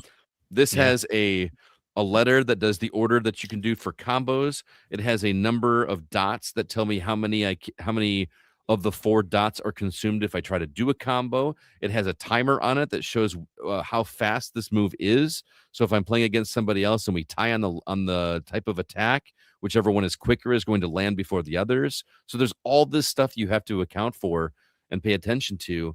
And I haven't even gotten into other aspects of it. There's other gameplay scenario things going on in this game that are just beyond my personal comprehension. So I say that because I'm just being honest that I suck at this game. And I am too dumb to be able to play this game effectively. Don't let that ruin your enjoyment of this game, because I think there's something really special here, and it's really cool that they're able to do this in a digital form as opposed to a physical form. If that makes sense. You ever got through Blueprints? I will never understand. Blueprints was a mind game, but that was like solving a puzzle. I don't even know how to describe what I'm saying. No, I'm just giving you hell. Yeah, I know. So Yomi 2, I'm playing it on Xbox, but it is available on PlayStation, Switch, and PC. Highly recommend it. Serlin Games is the developer. They actually provided us with a copy directly. I actually talked about this game in the past because I was playing it on Steam Deck. Mike actually reviewed it on Steam Deck for us. They sent us 2 copies for me to try, and I was like, I'm too dumb to get this, so I decided to give it another shot. And fact is, I'm still too dumb. Well, it looks interesting though. I saw the trailer. I would the fact that it's a card fighting game, I guess we'll call it Mortal Card Bat. Oh, look at you. Look at you. But all right, we got one more game to talk about. Zach, you've been playing Alabaster Dawn. Sure have. This looks great. Yeah. The pixel art is exceptional. Yeah. I'll say that right up front. Oh my God, it looks gorgeous. Alabaster Dawn is the newest game from the developers of Crosscode, which I know was an indie, pretty big deal, right? Mhm. A few years ago. I have not played that. I don't gel with the stuck in an MMO storyline as a setup. It's just not my thing. But Alabaster Dawn, much more my thing. Sea Apocalypse, and I can gel with that. In the game, you play as Juno. She was a divine warrior. The divine warriors were chosen by the gods to basically fight the dark goddess Nyx, who was planning to destroy the world. And then when the game opens, you play a short prologue, and the gods basically fail their warriors. Like all their weapons disappear when Nyx arrives. So the apocalypse happens. But Juno wakes up sometime after that, and then your job is kind of to heal the world, and that's the general setup. All right. Which is cool because it means there's a town building aspect as well. Oh, to okay. I this didn't game. realize So- that from the trailer.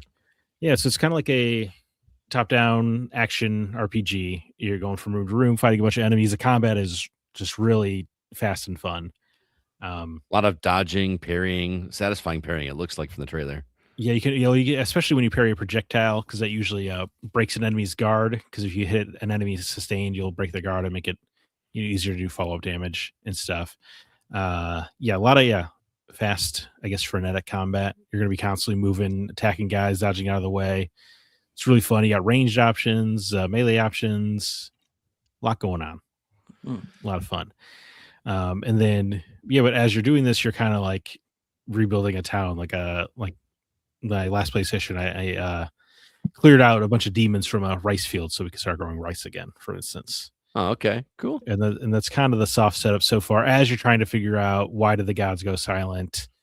Why was Juno woken up late compared to everybody else? There's like a little mystery there. And it's so satisfying to play. It looks satisfying. It looks like a 16-bit game graphically, but it doesn't control like a 16-bit game. It looks like it's just so much more slick. Yes, it's way too fluid, for sure. Yeah. And it's the combat. It's hard to illustrate until you I guess you watch the trailer, you get an idea of it. But the combat is so fun that I'm going out of my ways for extra battles. Because it's just so engaging, even though I don't need to. And even though there is a skill tree, and all of your weapons level up individually as well, with their own kind of skill tree.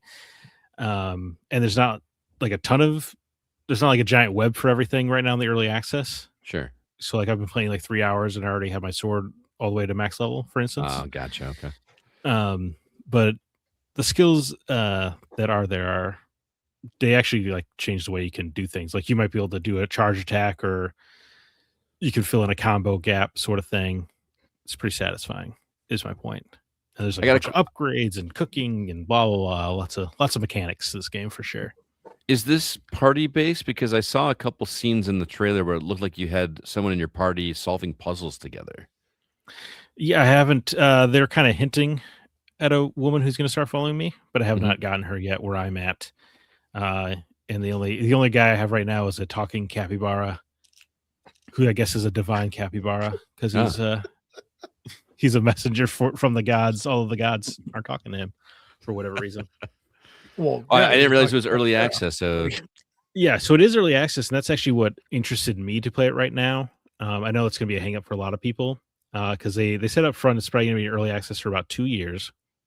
Oh, okay. And right now it has the full first chapter and then half of the second chapter, and their content update plan is they're going to try to release chapters going forward, so you're almost going to get a little episodic game for the next 2 years. That's kind of cool, actually. That's a fun way to do a early access game. That's what actually pushed me to play it, because obviously the foundations are rock solid. I haven't hit a single bug. The combat is unbelievably satisfying. Like I said, the parries are great. Boss battles are tons of fun. I'm really digging the story. I want to learn more about Juno. I want to know why the gods are silent. All that stuff is great. And then so the idea that every few months I get to just check in, kind of like the next season of a TV show or something. You're kind of selling me on that, man, because that's a thing. As I get older, these games that have so many hours to put into them, I feel like that pressure. But if I just get a little chunk here and there. Yeah, that's part of, because they're the full game's probably gonna be 50, 60 hours. But right now, this first chapter and a half that they have released is 5 to 10, they said. So I'm hell yeah, that sounds fun. Yeah, give me a 4 or 5 hour game every few months. Check in with the same characters. That sounds super cool. I'm way into that. I like that. Any word if this is going to come to console, or is this going to be PC only? Do you know? I would imagine, due to the outrageous success of crosscode, that Alabaster Dawn will come to everything later. But right now it is just PC, and runs like a dream on Steam Deck, of course. Nice. No surprise there, I suppose. Yeah, so what you're saying is that Anthem came out too soon because they were also going for the episodic release of Data, and then they crashed and burned, unfortunately. Yeah, well, I guess the foundations weren't as rock solid there. Oh, Kind of flighty. All right, got one more game to talk about. David stopped by to tell us about a game he's playing on PC. Let's go ahead and check that out right now. Thank you, David. Do appreciate that as always. Just want to remind everybody before we get to our topic, if you could, drop us a review wherever you listen to podcasts, especially if you're on iTunes or Apple Podcasts, I guess they call it now. Drop us a review, leave us a review, and we will read it on the show. And also check out our website, thegamingoutsider.com. You can find all the episodes there if you want to listen to them that way. Or you can find our written content, including Mark's review of Waxheads and Zach's review of Motor Slice, which I didn't realize until yesterday that it is also on Game Pass. So Really? Yeah. Okay. So that game is worth checking out. So check that out again at thegamingoutsider.com. And now let's get into our From the Outside In topic.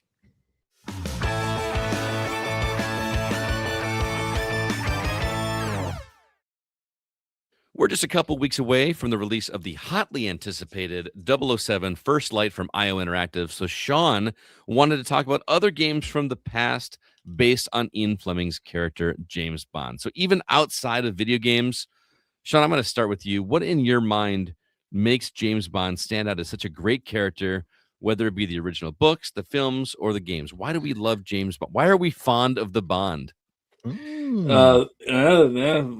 Mr. Reimer, the notches on his bedpost. I don't know. I think it's just cool. The suave nature of it. I became a fan of him because it was a natural evolution of one of my other fictional movie heroes, Indiana Jones.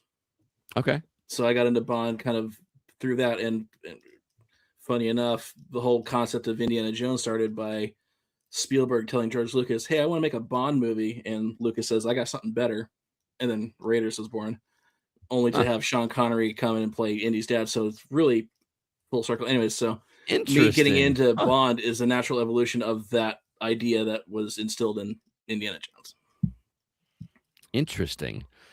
So I think everybody has their Bond, right? And I feel like just from like the few people that I've polled about this, everybody's favorite Bond is their first Bond. Like, so if you're, you grew up with Sean Connery or one of those, that's your favorite Bond. What is your favorite Bond and why?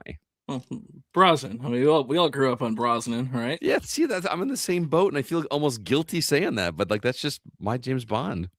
Yeah. Nothing wrong with the others. They all had their own unique ways of portraying the character, but he was the Bond for the post-Cold War, because they weren't even sure if Bond would even be relevant once Cold War was over, but GoldenEye proved them wrong. What about you guys? Zach, is yours Brosnan as well? Yes, definitely. He's he was my first, so yeah. The theory stands. But he also feels like the most suave, and I love the suave aspect of the character. He really did. I mean, there were some cheesy moments. I thought Christmas only comes once a year. That's so good. That's so good, though. Yeah, he's got the campy one-liners of Roger Moore, but he's got the swagger and brute force of Connery. Yes, yeah, he's a great amalgamation, I feel like, and he delivers the one-liners, but you're never going to groan like you might with Roger Moore. You're always going to be like, hell yeah. Because Roger was literally like, he was one step away from winking at the camera. For sure. Well, even his tone of voice, like, felt like, he was a little bit knowing at all times. Mm-hmm. Jake, you're nodding. Brosnan is your Bond as well. Mm-hmm. So I'm curious how you guys feel about this, because it's 2026, and the fact that Bond is still relevant and popular in a culture where a guy that's trying to, bang everything that moves, is still a thing. I mean, I guess it's not. He's not trying to bang everything that moves. That's true. He is. Yeah, I guess he's not. He's just like everything that moves wants to bang him. Yeah, right? Yeah. Right? Yeah, like he can't help it. That's the appeal I have of James Bond. Yeah. Yeah. Yeah, I see a lot of myself in Bond in that way. You know what I mean? Yeah. Okay. I've been the first, like, I think GoldenEye was the first Bond movie I saw, and that scene at the beginning where was it Moneypenny that was in the car with him at the beginning, and he's acting kind of like a jerk to her, and she calls him incorrigible, and then he's racing Xenia on a top. The greatest freaking villainous name, Xenia on a top. Oh yeah. Oh, it's Yeah. so good. The puns are outrageous in this series. Oh my goodness. A lot of vagina. I was gonna say a lot of vagina. What? Or Dixie Enormous Was that a really a real one from Plenty Austin of- Powers. Oh, Plenty okay. Plenty O'Toole was a real. That's a real one, yeah. Oh my Honey goodness. Rider. The one I Yeah. almost feel Kissy uncomfortable Suzuki. saying is the real version of Alada. I don't feel comfortable saying it on a podcast. The That's fact her that name, was a though. real like Her name they is thought that- Pussy Galore. I can't help that. That's her name. That can't possibly get us in trouble. No. We're stating fact. Oh, my goodness. My Having goodness. this little All thing right. just going, wow, what do I what do But I anyway, censor, what do I my not point censor? is like that scene, like he's doing all this and then just pulls a car over and there's there's like a bottle of champagne and glasses in there. And she has sex with him. Like, Yeah, not Moneypenny. So by it the wasn't way. Moneypenny, it was some Yeah. other woman. oh no, it was someone that was like an evaluating evaluator. him. Yeah. Yeah. Someone from Moneypenny talked someone from about it when HR. Yeah, basically. He banged someone from HR. So Classy. okay. Classy move. Right. I gotta go watch more Bond movies. I like it. Like it just never topped Surely, GoldenEye for me. surely you've seen them all. No. No, Wow. No. Do you guys like the Daniel Craig ones? of course. Yeah. Well, for the most part, Totally. I think Spectre's kind of a bad movie. But what are you gonna do? I recently rewatched all of them up until the last one, and I was shocked at how Quantum of Solace wasn't horrible. I remember just thinking Quantum of Solace was terrible, and It's horrible when you watch it when it came out because you're ready for the next Bond movie, and then it's kind of like this halfway sequel to Casino Royale. yeah, because Casino Royale was so good. It was Yeah, such so a it was such a refresh. Yeah, so I think now with context, like Quantum of Solace is a pretty good movie. Mm-hmm. Spectre is a great first half of a movie, and then he gets an adopted And then- brother who. Yeah, the Yeah. whole thing about they're trying to do the whole "it was me all along, James." Like, no, Dude, they wasted Don't such a do that. great line though. The line of like, "It was me, James, the author of all your pain." I was like, dude, that's an incredible line. You're using it in Yeah. the stupidest context you could, but and they got Christoph Waltz, the I best like do. villain actor ever. I say the in best Blofeld you could have asked for ever. Yeah. And you wasted him on. I decided to destroy the world because my dad loved you more. That's what you decided. which to is do. literally the fact that they're brothers is literally taken from Austin Powers. Yes, the end yeah, of the it's so you yeah. know? That movie annoys the hell out of me. Yeah, And then he has zero chemistry with Leah Seydoux. Daniel Mhm. Craig and Leah Seydoux have no chemistry whatsoever. I will agree with you on that. Yeah. Okay. Back Anyway, to back games. to video games. Let's get the elephant in the room out of the way because I feel like if we're going to talk about Bond games, you're just not going to not talk about GoldenEye. That was released in 1997 on the Nintendo 64. It's based on the 95 film starring Pierce Brosnan. Since this is going to be most people's favorite pick or most memorable game based on the character, let's start there. Why'd you love this one so much? The game, not the movie. Yeah, well, I mean, obviously the multiplayer was it was revelation at the time, right? And it was a console shooter that felt good, even though I was, I guess, 6 years old when it came out, so I didn't know they felt bad. It taught me how to play first-person shooters, honestly. Yeah, Same. and doing the slap fights, or I'm sure we all did the thing where you stack 100 remote mines just to see how slow you can make the N64 go. Oh yeah, oh totally. yeah, to make it chug. Yeah, Yeah, it was a blast. But I think the Literally. thing for me that was super cool was like I watched GoldenEye and I was like, that's one of the coolest things I've ever seen in my entire life, and I get to do some more with it. You play the game. Mhm. That was so fun to come home and just get to continue to be in the world of GoldenEye. That was awesome. I mean, Absolutely. it's really hard to top that game in terms of making you feel like you're playing the movie. Like they even down to the remote mines themselves looked exactly like the remote mines in the movie. yeah. You know what I mean? And all the lines of dialogue were exactly the same. I remember because I played the game first before I saw the movie, so I had the opposite interaction you did, where I played the game and then I went and watched the movie and was like, that looks just like the game. It was pretty. Apparently, awesome. the devs did have access to the set. Oh, really? Some of the rare guys were on set during production of the movie. Yeah, so they've been at this for a while, or they were at it for a while. They got an extra 2 years, right? Usually, a licensed tie-in has to come out the same day. And isn't it great at how it's such a big hit? It was irrelevant. Yeah, it totally worked out. Yeah. And then every Bond game that came after, even now, are all like following the shadow of GoldenEye. Mm-hmm. True. Yeah. Fun fact: I don't know if I've told you this, Sean, but do you know who Ken Lobb is? Yes, he was someone at Rare. Yes, he. If you remember back when Donkey Kong Country was released, they put out a VHS tape that I somehow got one in the mail from Nintendo that was talking about making. I know what you're talking about. A guy with long hair, really, really very 90s, going to the offices of Rare, right? Yep. It was one of those Nintendo Power VHSs. Correct. And then at the very end, they kind of hinted at Killer Instinct. Like it was like somebody broke into a room or whatever and did it. Anyway, so Ken Lobb is in that video. We've actually talked to him on the show years ago. He actually went to school in our town, and so I got a hold of him and got him to come talk to us. He was on the team. He was at Rare when this game came out. And if you remember, there's a weapon in GoldenEye called the Klob. The Klob, yeah. One of the weakest guns in the game. It's the worst gun. They named that gun after him, Ken Lobb. Klob. It's just kind of it was as a joke. It was like a dig on him because they knew the weapon was terrible. But yet when the enemies are firing it at you, it takes half your health. Yeah, right. Yeah, totally. So Jake, what about you? Were you a GoldenEye guy? I know you were an N64 guy, but I don't think I've ever talked to you about I'm going to be honest. I have never seen a James Bond movie. Whoa. Oh my God. I knew it. When we were talking about Bond earlier at the beginning of the show, I saw his face. I knew this. Yeah. It's bad. This guy. All right. Guess what we're going to do? Guess what we're going to do for movie marathon on Black Friday this year? The Black Friday, there it is. Well, it's going to be a long Black Friday though, 25 films. Yeah, we're not going to watch 25 films in a day, but 26 if you count that unofficial one with Sean Connery. I feel like we would have to do like at least 2 from each person, like Sean Connery, Roger Moore. Was there 2 for Roger Daltrey, or was there just 1? I don't remember. Timothy Dalton had 2. Dalton had 2. Oh, Timothy Dalton. George Lazenby only had 1. Paul is in the chat having an Under Majesty Secret Service. Very underrated. But GoldenEye is probably is the first Bond game that I played, and probably one of the only Bond games that I've played. So okay.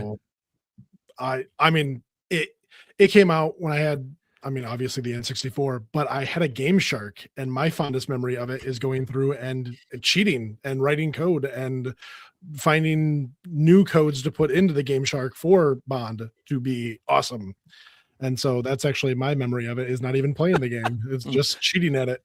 Well, actually, I have a very Roger Daltrey is actually from The Who, and I know that. Timothy Dalton, Roger. I'm an idiot. I'm sorry. Go ahead, Jake. That was it. That's all I had. Okay, Jake, did you play the equally as beloved follow-up GoldenEye Rogue Agent? No. Equally beloved? Very facetious of you, sir. Yes, I hope that game was no good. It is terrible. Yeah, not good. The only other James Bond game that I have played is Nightfire. That's good. That's my second favorite. Mm. Ooh, I'm intrigued. But no, I have actually a really cool GoldenEye memory that's still actually relevant to this day. When I was a kid, we had there was a neighborhood kid in my condo complex. He would always come over and we would play multiplayer, just kick each other's butts until we got tired of it, and then we would grind the game, unlocking all the cheats. We got a printout online of how to unlock, what level, what difficulty, and how quickly. Yep. Got most of them done, and amazingly, I still have that save file. Oh, no way! That battery has not died. I still have all those, and for the life of me, I can't remember the kid's name. Huh? Yeah. Well, but his legacy still lives on in my cartridge. There you go.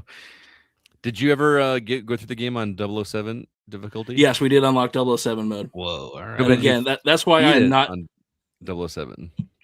No, well, because 007 mode, that's when you can adjust the sliders. You can adjust the AI reaction. You can adjust their aim. So if you want to, you can just drop that meter and they'll never hit you. Like they'll be like stormtroopers.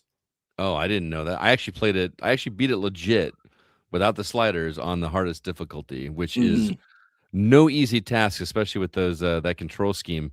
And the extra objectives, yeah.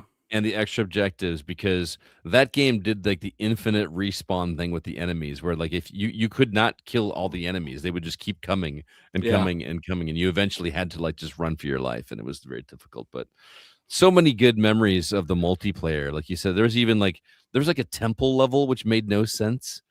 You remember that? Like the doors that you could like open, like these stone doors that would slide That's up. a multiplayer. That was a really good multiplayer map. Yeah, And it was also a good single player map too. That had the golden gun room where you had to follow the tiles in a certain pattern to unlock it. If you hit the wrong tile, machine gun drones would just obliterate you.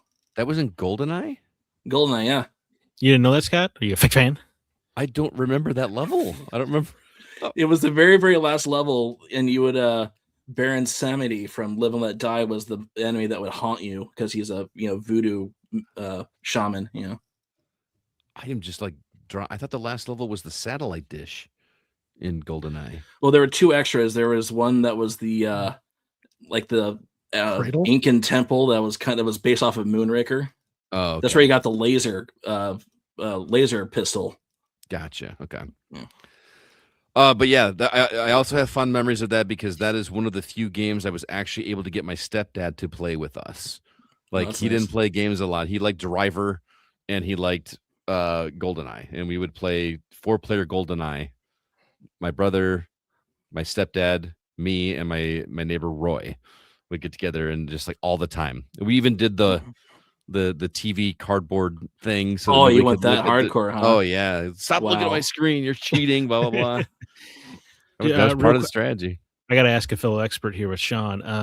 Is Live and Let Die the one where they do the cool corkscrew jump in the car that they totally ruin with a slide whistle? That was Man with the Golden Gun, the next one. And yes, that slide whistle ruins it because that was a real stunt. It's one of the coolest on-screen car stunts ever, and they just totally and they mess it up with a cart like a Looney Tunes slide whistle. Yeah, with like a gag whistle for like something that is just physically impressive that is occurring. Yeah. Yeah, I couldn't remember because I knew the sheriff, that weird bumbling sheriff. Yeah, he was in both those movies for some reason. Walks in like he walked in from a sitcom or something. Yeah, but that was the tongue-in-cheek lightheartedness of the Moore era. Yeah, it was very strange. Live and Let Die, I think, is the one with the egregiously long boat chase. Yes. Yeah, and you're just like, boy, is this thing gonna end? The answer was no. No.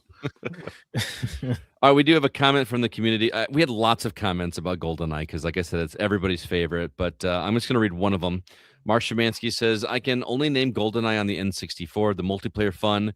You can't be Odd Job. No Odd Job. No Odd Job. No. It's just in the game parlance. You're the a-hole in your group if you picked Odd Job. You're the pariah in your friend group. Exactly. Yeah, you get out of the room if you pick Odd Job. Or Minds Only while hoping they aren't staring at my side of the screen. We even had a multiplayer championship belt that changed hands multiple times per day. No matter how badly the graphics and gameplay hold up, time can never erase the memories. That's awesome. You actually made your own belt. That's very cool, Mark. Yeah, super cool. We also had mentions about GoldenEye from David Newman, Drew Ross, Jay Henry, Paul Hine, and Kyle Boggs as well. Obviously very beloved. I remember using the rocket launcher a lot. I think we would do rounds of everybody just with rocket launchers just for the chaos. It was so good. Slap fights, those are fun as well. Yeah. Oh my goodness. What a good. It was like just this way. They would like go at an angle. It was a schmagnal slap.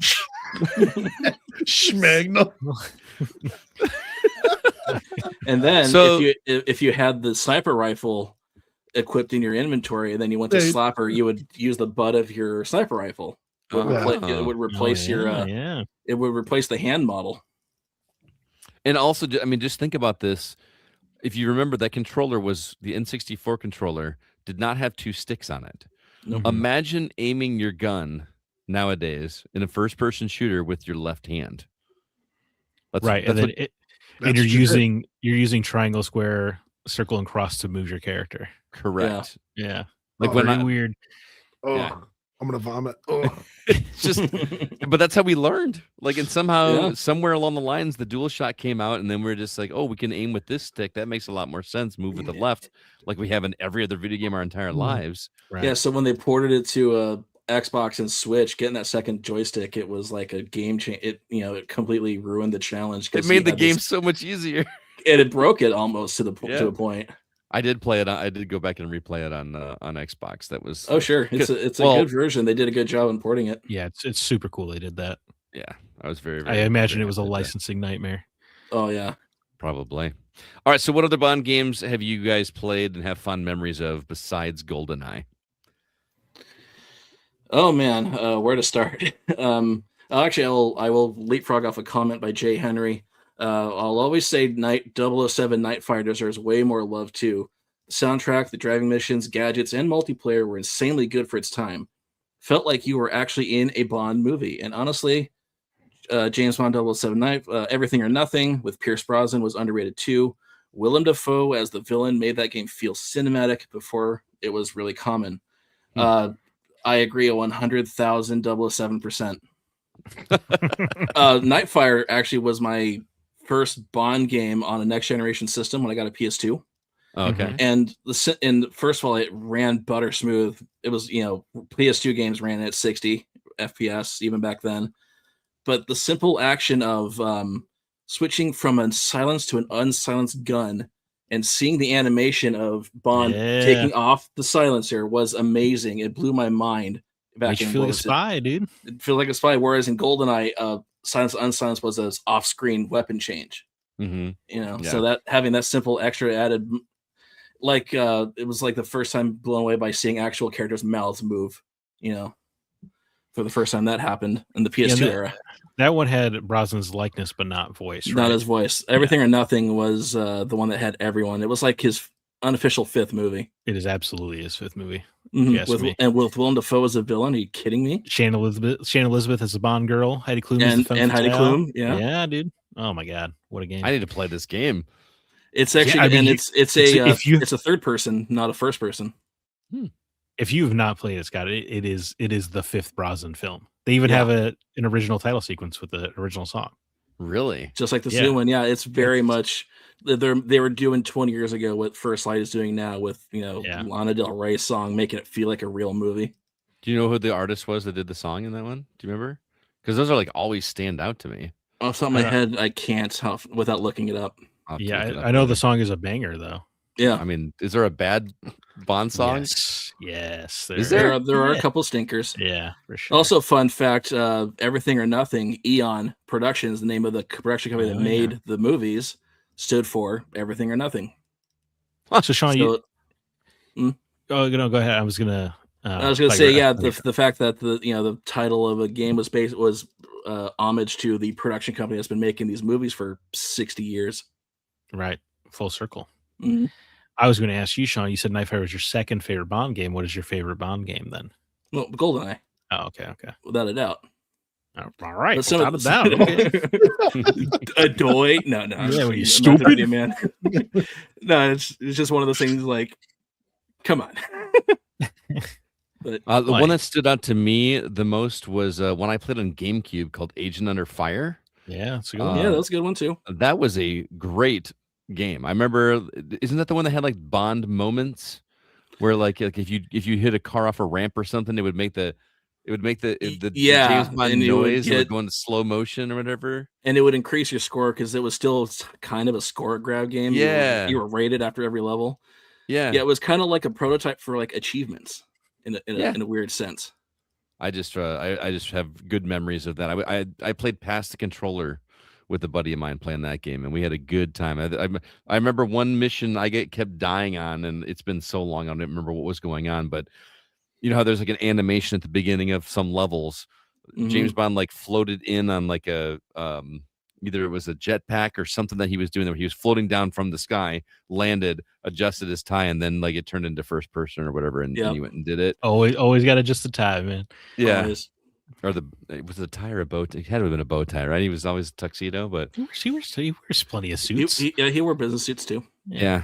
I just remember the car sequences being surprisingly fun in that game. Like it was just, trying to hit ramps and stuff like that was just really cool. Yeah, I So looked this up actually because this was the EA era of Uh-huh. Bond. I looked up that some of the car sequences were handled by the same studios that did like Burnout, like Oh, okay. as a helping hand. Well, that So makes sense. that's probably why they feel so great. Right. This Burnout's amazing, even to this day. Right. Zach, what Oh. about you? Yeah, well, I mean, Jake, do you have any others that you recall? I feel like There was one moment that I thought of, and that was the first time I found 006, and you went like I was just shooting everyone I saw. I was just having a blast as a child, just annihilating everyone. And then I run across this character, and I don't remember if he didn't die or not, but I remember he started talking to me, and I was like, "There's dialogue," because I was just not ready for any of these things to like talk to me and whatnot. And I think that's the second level of the facility, and Yes. yeah, it was just crazy to me going through it, and then finding someone to talk to. I wasn't expecting it. For England, James? No, for me. that's the best. Oh my god, I And think then about he that drops line. him. A weird. I think about that line a weird amount in my life. It's so good. The scene, and man, just the movie. The scene where Xenia on a top kills that dude on the boat. I say, if you're gonna go some way, that's a way to go. Yeah, and you That's could tell the- and the smile on his corpse says it all. If you don't know what I'm talking about, kids, go watch the movie. Yeah, Watch the absolutely. movie. It's Oh my goodness. Find it it's out on just- your own. You haven't seen that movie either, have you, Jake? Oh, yes. You haven't seen any. We're gonna have to remedy that because that movie, Zero. Is that- especially since you have you played through GoldenEye? Like you've played all the way to the end to the cradle and everything. I have played most of GoldenEye. Yes. You know what we should do before Thanksgiving, Black Friday, because we're presumably going to do this, right? You're going to come watch those movies with us, Sure. and Now we he should is. we should play through GoldenEye before we watch the movies, and then when we get there, just so you can see the comparisons. Like it's kind of crazy. So, So- Scott, is GoldenEye your favorite Bond movie? Yeah, I don't think anything tops. I don't know. Casino Royale with Daniel Craig is pretty good. I mean, The- Casino Royale, I think, is indisputably the best. Yeah, it's my number Yeah. one, even But- above GoldenEye. But my movie. favorite is GoldenEye. Yeah. It might be my personal favorite, but I mean, Casino Royale is a film. Right. Like Mhm. you can puff a cigar and put your pinky up for that one. Like that's a legitimate. And picture. it was a much needed reboot after kite surfing on a glacier with really bad CGI and Yeah, Halle Berry's I have a performance. soft spot for Die Another Day, but that's okay. All I right, understand, all I right. understand, I understand it's not legitimately Don't mean good. to yuck your yum, sir. No, I'm sorry. it has one of my favorite title drops when he finds out the bad guy had constructive surgery. He's like, "You live to die another day." And, Oh, it's good. yeah. I love it. I can't keep him straight after GoldenEye. Which one is which? But there's the one where the dude like can't feel pain. The world is not enough. The world is not Yeah. enough. Yeah, Because he Which got I wish- shot in the head. shot in with the a bullet. head and it cut off his Yeah, nerves. nerve system. Yeah, I always thought that was such a cool concept when I was a kid because like he just couldn't feel any pain, and then Yeah. the way that his exit was pretty awesome. Mhm. My love, I would give you the world. The world is not enough. Man, I love the way Brosnan delivered those lines. Wasn't there like didn't he have to sign something where like he wasn't allowed to wear a tux in any other movie? Yes, Yeah. it was part of his contract. Yeah, I feel like it should be mandatory in a Bond contract. yeah. I mean, that's such an iconic thing, Especially later on, because Moore and Connery didn't really do much else while they were shooting Bond pictures. Mhm. But Daniel Craig and Pierce Brosnan had a legit career on top of being Bond, so that was very much required, I would say. When Right. did Mrs. Doubtfire come out? Because that's Pierce Brosnan too, and he's in Oh, there, I was like, where are you going? with this? That was pre-Bond, so that was like right before, right 'Cause before he was announced as the pick. yeah, that's so funny. Because it's like a suit because they're at the pool side, and it's like a super Bond moment. He gets out of the Yeah. pool, he's all wet, he's glistening and whatever, and That was his Uh, audition that was his for audition. GoldenEye. But he actually almost got it in the 80s. It was supposed to go to Pierce instead of Timothy Dalton. Mm-hmm. Huh. It was a Remington Steel deal, but there right? was They a wouldn't let him Remington out. Steel clause that he couldn't Yeah. get out of. Huh. And yeah, I would be if I was an actor, and my performances would turn so terrible in the TV show because I'd be so bitter. yeah. That And I wasn't ironically enough, I Bond. think the way it worked was the show got canceled. But there was like some kind of a 30-day or 60-day clause that they could re-op it if they wanted to. So in that 60 days, he gets picked to be James Bond, and because of the hype of him being James Bond, the Remington Steel guys went, "Oh, we should ride this wave and Yeah. restart Remington Steel," which would ironically take him away from Bond. So it's such, I mean, yeah, and Pierce still is bitter about it to this day, understandably so. Yeah. So Paul is back in the chat. Remington Steel, Timu Bond. Okay. Yeah. I do. I mean, Oh. I think Dalton's a solid Bond, though. He is a solid Bond, yeah. And those two movies are really good. And it was right after the tongue-in-cheekness of Moore. You know, Yeah. my goodness, I'd say he's the Craig prototype. Yeah, he was pretty brutal for sure. Mhm. No, yeah. Oh yeah.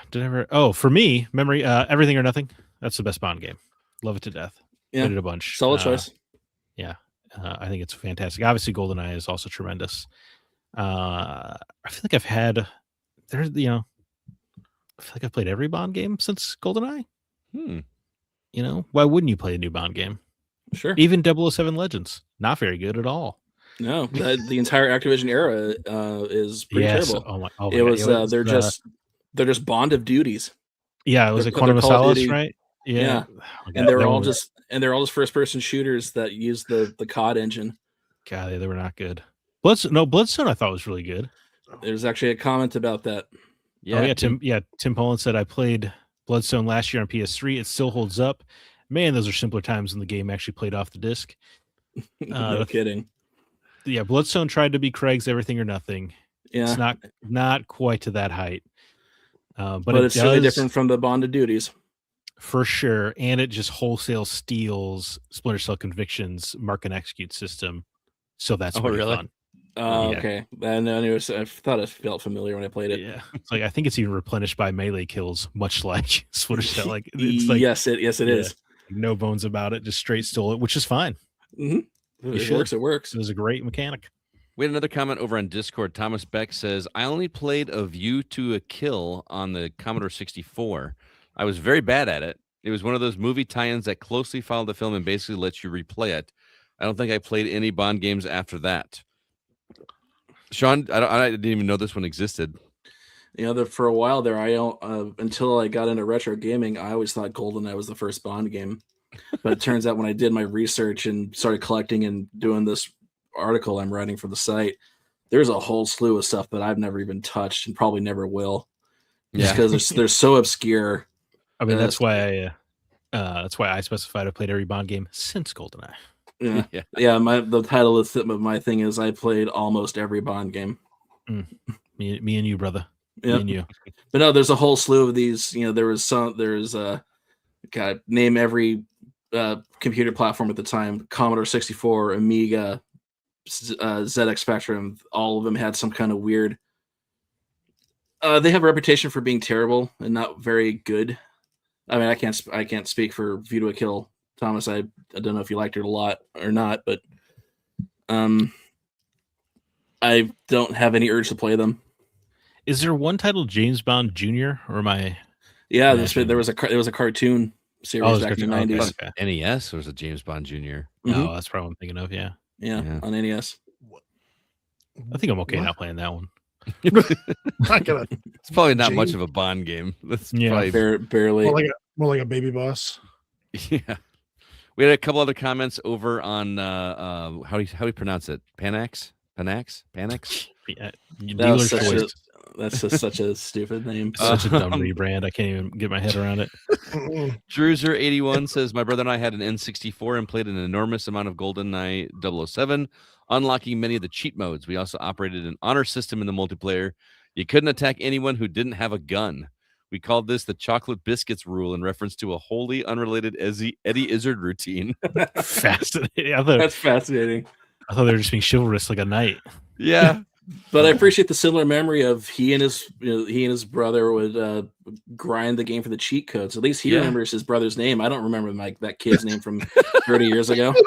Well, he doesn't say his brother's name. We don't know. Maybe Yeah, they're but falling out. we could assume he knows his brother's name. Yeah. But And then lastly, Samuel Ryan Lilly says, I've really only put real time into GoldenEye on N64 and one for the Wii. Remember the GoldenEye on the Wii?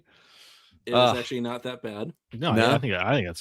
I think that is a fun game. Didn't they rebrand GoldenEye like with Daniel Craig? Yes, That's- that part is that's- silly, but But that's Yeah. what he's talking about, the one for the Wii. It is that one. Okay. Yeah. Mhm.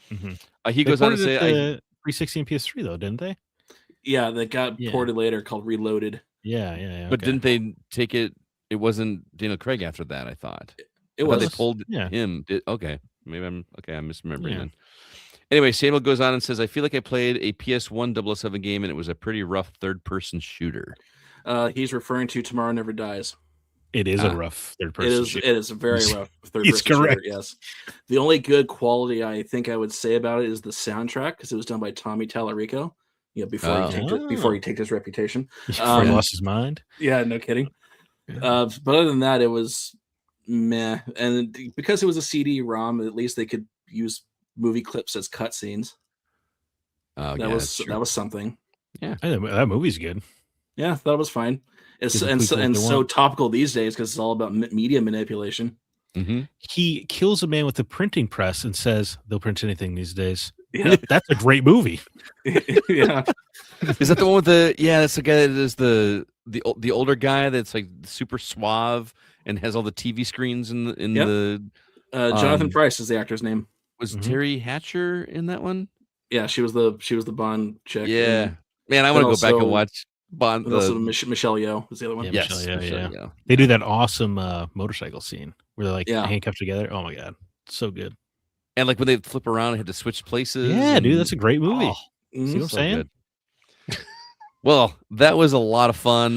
You guys have made me want to go back Dude, and rewatch Bond let's movies. just talk about Bond for 3 more hours. Come I'm on. good. I got nowhere to be. It's my This day is, off. this is the Bond outsider now. That's all we're going to talk about for today. But Well, it would be kind of fun to watch Jake's eyes slowly yeah, I know, right? glaze He's over as we sitting just here keep going. I didn't realize that he had never seen a Bond movie before. That is sacrilege there. It's out of my wheelhouse, but I'm here for it. Well, it's gonna be in your wheelhouse later this year, so get ready for that. Anyway, next week we are going to be talking about game over screens in video games. So, See, I've seen real a lot of game memorable. over screens. Snake. Yeah. So there's one. I've got one in mind that I'm going to hold on to because I've got a really good, memorable one from arcade that I liked a lot. So stay tuned next week for that. But that is going to do it for this week's The Gaming Outsider. Thank you, Sean, so much for being here. I do appreciate it. I know you were excited to be here. We had a lot of fun talking with you, man. Yeah, thanks for having me on. Finally, I'm here. Wow. I hope I you deserve an fun. achievement or something. Hope it was worth the wait. Yeah, Yeah. Like the shirt. appreciate it. Appreciate it. And thanks everybody for listening. This episode was produced by Kevin Honigford. All the music you hear is written and performed by Grant Henry of Stemmage and Metroid Metal. His website, as always, is stemagemusic.com, STEMAGE music.com. Please be sure to email us if you have any questions or concerns. Our address is feedback@thegamingoutsider.com. And join us live every Monday at 7:30 p.m. Central on YouTube, Twitch, and Facebook. Zach, I'm sorry. It doesn't look like you guys. Nobody has anything. I got Scott something. does. I got something to share. Oh. I discovered. Always has something to share. I mean, I prepare for the podcast. Sean, did you have and- something to share, or did you miss this section? As a guest, I want to give you. Oh, the like what opportunity. something I recommend Yeah. unrelated. I've been on a weird Watergate kick. If I'm looking into the history of Watergate. Oh, okay, like actual Watergate. Okay. No, So you're no, like- I've been interested in the history of Sure. the fall of Richard Nixon. Yeah, You want to look into a time where laws apply to presidents. I understand. exactly. No, God, no kidding. Nostalgic. But I recently threw on Frost Nixon. Great, Oh, great okay. little movie. Oh yeah, okay. And then also on HBO, there's a tangent series called White House Plumbers, starring Woody Harrelson. And it's about the Okay. guys, and it's about the guys that ran the White House plumbers were the guys that actually broke in, and it follows them because they were working for the re-election campaign to spy on the Democrats. So they were like Oh. posing as plumbers to fix the. No, place, the but reason why they were called the plumbers because somebody said, "Oh, you guys fix leaks," Mm. and they were just going, "Oh, plumbers, that's perfect." Gotcha. All right. Do they wear Interesting. ties? Oh, Jesus. No, plumbers don't wear ties. They Oh, don't my wear bad. ties. My Don't bad. you? Don't you know?